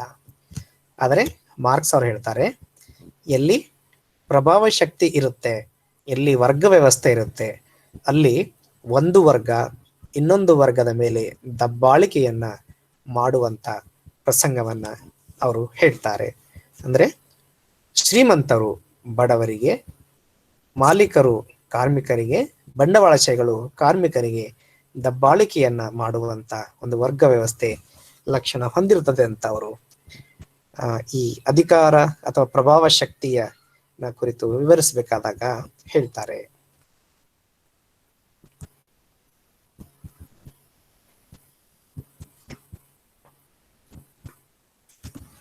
ವಾರ್ಟನ್ಬರ್ಗ್ ಅನ್ನುವಂಥವರು ಸಹ ಈ ಪ್ರಭಾವ ಶಕ್ತಿಯನ್ನ ಕುರಿತು ಪರಿಕಲ್ಪನೆ ಕೊಡ್ಲಿಕ್ಕೆ ಪ್ರಯತ್ನ ಮಾಡಿದ್ದಾರೆ. ಸೊ ಅವ್ರ ಪ್ರಕಾರ it makes 2 fundamental distinctions between types of power. ಪ್ರಭಾವ ಶಕ್ತಿಯ ಬಗೆಗಳು ಅಥವಾ ಪ್ರಕಾರಗಳ ಕುರಿತು ಅವರು ಹೇಳಲಿಕ್ಕೆ ಪ್ರಯತ್ನ ಪಟ್ಟಿದ್ದಾರೆ, ಮತ್ತು ಪ್ರಭಾವ ಶಕ್ತಿಗಳ ಪ್ರಕಾರಗಳಲ್ಲಿನ ವ್ಯತ್ಯಾಸಗಳನ್ನ ಹೇಳಲಿಕ್ಕೆ ಪ್ರಯತ್ನ ಪಟ್ಟಿದ್ದಾರೆ. Power over and power to. Power over ಅಂದ್ರೆ according to him refers to power as domination. Wartenberg ರವರ ಪ್ರಕಾರ, ಈ ಮುಂಚೆನೂ ಚರ್ಚಿಸಿದಂತೆ ಕಾರ್ಲ್ ಮಾರ್ಕ್ಸ್ ಸಹ ಅದನ್ನ ಹೇಳಿದ್ದಾರೆ, ಪ್ರಭಾವ ಶಕ್ತಿ ಎಲ್ಲಿದೆ ಅಲ್ಲಿ ದಬ್ಬಾಳಿಕೆ ಅನ್ನುವಂಥದ್ದು ಇರ್ತದೆ. ಒಂದು ಸ್ಥಾನದಲ್ಲಿರುವಂಥವ್ರು, ಅಧಿಕಾರಿಗಳಾದಂಥವ್ರು ದಬ್ಬಾಳಿಕೆಯನ್ನ ಮಾಡುವಂಥದ್ದು, ಪ್ರಭಾವ ಶಕ್ತಿಯಲ್ಲಿರುವಂತವ್ರು ದಬ್ಬಾಳಿಕೆಯನ್ನ ಮಾಡುವಂಥದ್ದನ್ನ, ಡಾಮಿನೆನ್ಸ್ ಅನ್ನ ಮಾಡುವಂಥದ್ದನ್ನ ನಾವು ನೋಡ್ತೇವೆ. ಒಳ್ಳೆಯ ಕಾರಣಕ್ಕಾಗಿ ಮಾಡುವ ಡಾಮಿನೆನ್ಸ್ ಆಗೋದಿಲ್ಲ. ಸಮಾಜದಲ್ಲಿ ಶಾಂತಿ ಸ್ಥಾಪಿಸ್ಲಿಕ್ಕೆ, ನೆಮ್ಮದಿ ಸ್ಥಾಪಿಸ್ಲಿಕ್ಕೆ, ಸಮುದಾಯದಲ್ಲಿ ಒಂದು ಒಳ್ಳೆಯ ಸಕಾರಾತ್ಮಕ ಬದಲಾವಣೆ ತರಲಿಕ್ಕೆ, ಸಮುದಾಯವನ್ನ ಅಭಿವೃದ್ಧಿ ಮಾಡಲಿಕ್ಕೆ, ಸಮುದಾಯದ ಜನರ ಒಳತಿಗಾಗಿ ಮಾಡುವ ಡಾಮಿನೆನ್ಸ್ ಆಗುವುದಿಲ್ಲ, ಖಂಡಿತವಾಗಿಯೂ ಆಗೋದಿಲ್ಲ. ಸೊ ಆದರೆ ಸಮುದಾಯದ ಒಳತನ್ನ ಗಮನದಲ್ಲಿ ಇಟ್ಟುಕೊಳ್ಳದೆ ಮಾಡುವ ಡಾಮಿನೆನ್ಸ್ ಮಾತ್ರ ಖಂಡಿತವಾಗಿ ಅದು ಡಾಮಿನೆನ್ಸ್ ಅಥವಾ ಶೋಷಣೆಗೆ ಅದು ಕಾರಣವಾಗುತ್ತದೆ. So all the perspectives and power described before are like to power over, which he acknowledges is the primary meaning of power. So ಪ್ರಭಾವ ಶಕ್ತಿಯ ಸರಿಯಾದ ಒಂದು ದೃಷ್ಟಿಕೋನ ಏನು ಅಂತಂತಂದ್ರೆ, ಪ್ರಭಾವಿಸಬಹುದಾದಂತ ವ್ಯಕ್ತಿಗಳು ತಮ್ಮ ಪ್ರಭಾವವನ್ನ ಜನರ ಒಳ್ಳೆಯ ವರ್ತನೆ ಮಾಡುವಂತೆ ಮಾಡುವಂಥದ್ದು. ಜನರು ಸಮುದಾಯ ಸಂಘಟನೆಗೆ ಸಹಕಾರ ಮಾಡುವಂತೆ ಮಾಡುವುದು. ಸಮುದಾಯದ ಜನರು ಸಮುದಾಯದ ಅಭಿವೃದ್ಧಿಯ ಕಾರ್ಯಕ್ರಮಗಳಲ್ಲಿ ತೊಡಗುವಂತೆ ಮಾಡುವುದು. ಸಕಾರಾತ್ಮಕವಾಗಿ ಭಾಗವಹಿಸುವಂತೆ ಮಾಡುವುದು. ಅಗತ್ಯ ಸಹಕಾರ ನೀಡುವಂತೆ ಮಾಡುವುದು. ಅಗತ್ಯ ಸಂಯೋಜನೆಯನ್ನ ಹೊಂದುವಂತೆ ಮಾಡುವುದು ಆಗಿರಬೇಕು. ಆ ನಿಟ್ಟಿನಲ್ಲಿ ಈ ಪ್ರಭಾವ ಶಕ್ತಿ ಅನ್ನುವಂಥದ್ದು ಒಂದು ಸಮುದಾಯದಲ್ಲಿ, ಯಾವುದೇ ಪ್ರಕಾರದ ಸಮುದಾಯ ಆಗ್ಬೋದು ಅಥವಾ ಒಂದು ದೇಶ ಆಗ್ಬೋದು, ಅಲ್ಲಿ ಅದು ಬಹಳ ಮಹತ್ತರದಂತ ಪಾತ್ರವನ್ನ ವಹಿಸ್ತದೆ ಅನ್ನುವಂಥದ್ದನ್ನ ವಾಟನ್ಬರ್ಗ್ ಅವರು ಹೇಳಿದ್ದಾರೆ. ಸೊ ಈ ನಿಟ್ಟಿನಲ್ಲಿ ಪವರ್ ಸ್ಟ್ರಕ್ಚರ್ ಅನ್ನೋ ಪರಿಕಲ್ಪನೆ ಏನಿದೆ, ಸಮುದಾಯದಲ್ಲಿ ಅಥವಾ ಸಮುದಾಯಗಳಲ್ಲಿ ಪ್ರಭಾವ ಶಕ್ತಿ ಅನ್ನೋ ಪರಿಕಲ್ಪನೆ ಬಹಳ ಪ್ರಮುಖ ಸ್ಥಾನವನ್ನ ಹೊಂದಿದೆ. ಸೊ ಪ್ರಭಾವ ಶಕ್ತಿ ಅಂತಂದ್ರೆ ಆ ಪ್ರಭಾವ ಶಕ್ತಿ ಅನ್ನುವಂಥದ್ದು ಒಬ್ಬ ವ್ಯಕ್ತಿಯಾಗಿರಬಹುದು, ಅಥವಾ ಒಂದು ಸಂಸ್ಥೆಯ ಅಧಿಕಾರಿಯಾಗಿರ್ಬೋದು, ಅಥವಾ ಒಂದು ಸಂಘ ಅಥವಾ ಸಂಘದ ಪದಾಧಿಕಾರಿಯಾಗಿರ್ಬೋದು. ಪ್ರಭಾವ ಶಕ್ತಿ ಅನ್ನುವಂಥದ್ದು ವ್ಯಕ್ತಿ ಆಗಿರ್ಬೋದು, ಅಥವಾ ಒಂದು ಸಂಘ ಅಥವಾ ಒಂದು ಸಂಸ್ಥೆ ಅಥವಾ ಒಂದು ಗುಂಪು ಆಗಿರಬಹುದು. ಅದು ಸಮುದಾಯದಲ್ಲಿನ ಜನರನ್ನ ನಿಯಂತ್ರಿಸುವ ಶಕ್ತಿಯನ್ನ ಹೊಂದಿರುತ್ತೆ. ಪ್ರಭಾವ ಶಕ್ತಿ ಅನ್ನುವಂಥದ್ದು ಸಮುದಾಯದ ಜನರ ವರ್ತನೆ ಮೇಲೆ ನಿಯಂತ್ರಿಸುವ ಅಥವಾ ಪ್ರಭಾವಿಸುವ ಶಕ್ತಿಯನ್ನ ಹೊಂದಿರುತ್ತದೆ. ಸೊ ಸಮುದಾಯದ ಜನರು ಪ್ರಭಾವ ಶಕ್ತಿಗಳಿಗೆ ಗೌರವವನ್ನ ಸೂಚಿಸ್ತಾರೆ. ಸಮುದಾಯದಲ್ಲಿನ ಜನರು ಗೌರವ ಶಕ್ತಿ, ಪ್ರಭಾವ ಶಕ್ತಿ ಗಳಿಗೆ ಮನ್ನಣೆಯನ್ನ, ಪ್ರಭಾವ ಶಕ್ತಿಯು ಹೇಳಿದ ಹಾಗೆ ನಡೆದುಕೊಳ್ಳುವ ಒಂದು ವ್ಯವಸ್ಥೆಯನ್ನು ನಾವು ನೋಡ್ತೇವೆ. ಸೊ ಈ ನಿಟ್ಟಿನಲ್ಲಿ ಸಮುದಾಯ ಸಂಘಟನೆ ಮಾಡಬೇಕಾದಾಗ ಪ್ರಭಾವ ಶಕ್ತಿಗಳು ಬಹಳ ಪ್ರಮುಖವನ್ನ ಪಾತ್ರ ವಹಿಸ್ತವೆ. ಮತ್ತು ಸಮುದಾಯದಲ್ಲಿ ಮಾಡುವಂತ ಕಾರ್ಯಕ್ರಮಗಳು, ಸಾಮುದಾಯಿಕ ಚಟುವಟಿಕೆಗಳು, ಕಾರ್ಯಕ್ರಮಗಳು ಯಶಸ್ಸು ಆಗಬೇಕು ಅಂತಂದ್ರೆ ಆ ಸಮುದಾಯದಲ್ಲಿನ ಪ್ರಭಾವ ಶಕ್ತಿಗಳನ್ನ ಸಮುದಾಯ ಸಂಘಟನೆಯ ಭಾಗವಾಗಿಸ್ಬೇಕು, ಸಮುದಾಯ ಸಂಘಟನೆಯ ಕಾರ್ಯಕ್ರಮದ ಭಾಗವಾಗಿಸ್ಬೇಕು. ಆಗ ಸಮುದಾಯದ ಜನರ ಒಂದು ಮನ್ನಣೆ, ಒಪ್ಪಿಗೆ ಮತ್ತು ಸಹಕಾರ ನಮಗೆ ಸಿಗ್ಲಿಕ್ಕೆ ಸಾಧ್ಯ ಆಗ್ತದೆ. ಸೊ ಸಮುದಾಯ ಸಂಘಟಕನು ಪ್ರಭಾವ ಶಕ್ತಿಗಳನ್ನ ಗುರುತಿಸದೇ ಇದ್ದಲ್ಲಿ, ಪ್ರಭಾವ ಶಕ್ತಿಗಳಿಗೆ ನಾವು ನಮ್ಮ ಸಮುದಾಯ ಸಂಘಟನೆಯಲ್ಲಿ ತೊಡಗಿಸದೇ ಇದ್ದಂತ ಸಂದರ್ಭದಲ್ಲಿ ನಮಗೆ ಅಡ್ಡಿ ಆತಂಕಗಳು, ತೊಂದರೆಗಳು ಹೆಚ್ಚಾಗುವಂತ ಸಾಧ್ಯತೆಗಳು ಇರ್ತವೆ ಅನ್ನೋದನ್ನ ಸಮುದಾಯ ಸಂಘಟಕನಾದವನು ಗಮನದಲ್ಲಿಟ್ಟುಕೊಳ್ಳಬೇಕು.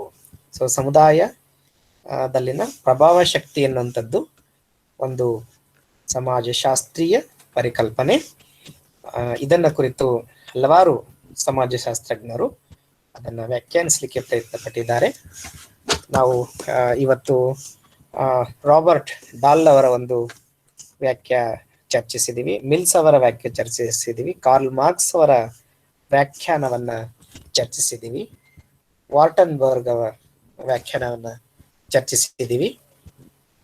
ಸಮುದಾಯ ಸಂಘಟನೆ ಮಾಡಬೇಕಾದಾಗ ಸಮುದಾಯ ಸಂಘಟಕನು ಈ ಪರಿಕಲ್ಪನೆಯನ್ನ, ಈ ವ್ಯವಸ್ಥೆಯನ್ನ ಕುರಿತು ಸ್ಪಷ್ಟವಾದಂತ ಚಿತ್ರಣವನ್ನ ಹೊಂದಿದಾಗ ತಾನು ಕಾರ್ಯನಿರ್ವಹಿಸಬೇಕಾದಂತ ಯಾವುದೇ ಸಮುದಾಯ ಇರಲಿ, ನಗರ ಸಮುದಾಯ, ಗ್ರಾಮೀಣ ಸಮುದಾಯ ಅಥವಾ ಗಿರಿಜನ ಸಮುದಾಯ, ಅಲ್ಲಿನ ಒಂದು ಈ ಪ್ರಭಾವ ಶಕ್ತಿಯ ತಿಳಿದುಕೊಂಡು ಗಮನದಲ್ಲಿಟ್ಕೊಂಡು ಕೆಲಸ ಮಾಡಿದಾಗ ತಾನು ಯಶಸ್ಸಾಗ್ಲಿಕ್ಕೆ ಅದು ಸಾಧ್ಯ ಆಗ್ತದೆ. ಮತ್ತು ಸಮುದಾಯಗಳ ಪ್ರಕಾರದಲ್ಲಿ ಮತ್ತೆ ಭಿನ್ನತೆ, ಈ ಪ್ರಭಾವ ಶಕ್ತಿಯ ಭಿನ್ನತೆಯನ್ನ ಕೂಡ ನಾವು ನೋಡ್ತೇವೆ. ನಗರ ಸಮುದಾಯದಲ್ಲಿ ಔಪಚಾರಿಕ ಸಂಸ್ಥೆಗಳು ಏನಿದಾವೆ, ಪೊಲೀಸ್, ನ್ಯಾಯಾಂಗ ಇವುಗಳು ಜಾಸ್ತಿ, ಅಥವಾ ಕೆಲವೊಂದು ರಾಜಕೀಯ ಪಕ್ಷಗಳು ಅಥವಾ ಕೆಲವೊಂದು ಯುವಕರ ಗುಂಪುಗಳು ಜಾಸ್ತಿ ಪ್ರಭಾವ ಶಕ್ತಿ. ಆದ್ರೆ ಗ್ರಾಮೀಣ ಸಮುದಾಯದಲ್ಲಿ ಹಿರಿಯರು, ಧರ್ಮಗುರುಗಳು, ಅವರು ಪ್ರಮುಖ ಪ್ರಭಾವ ಶಕ್ತಿಗಳಾಗ್ತಾರೆ. ಗಿರಿಜನ ಸಮುದಾಯಗಳಲ್ಲಿ ಗಿರಿಜನ ಸಮುದಾಯದ ಮುಖ್ಯಸ್ಥರು ಏನಿರ್ತಾರೆ ಅವರು ಅಥವಾ ಪಂಚರು ಏನಿದ್ದಾರೆ ಅವರು ಪ್ರಭಾವ ಶಕ್ತಿಗಳಾಗಿರ್ತಾರೆ. So I stop here. We shall continue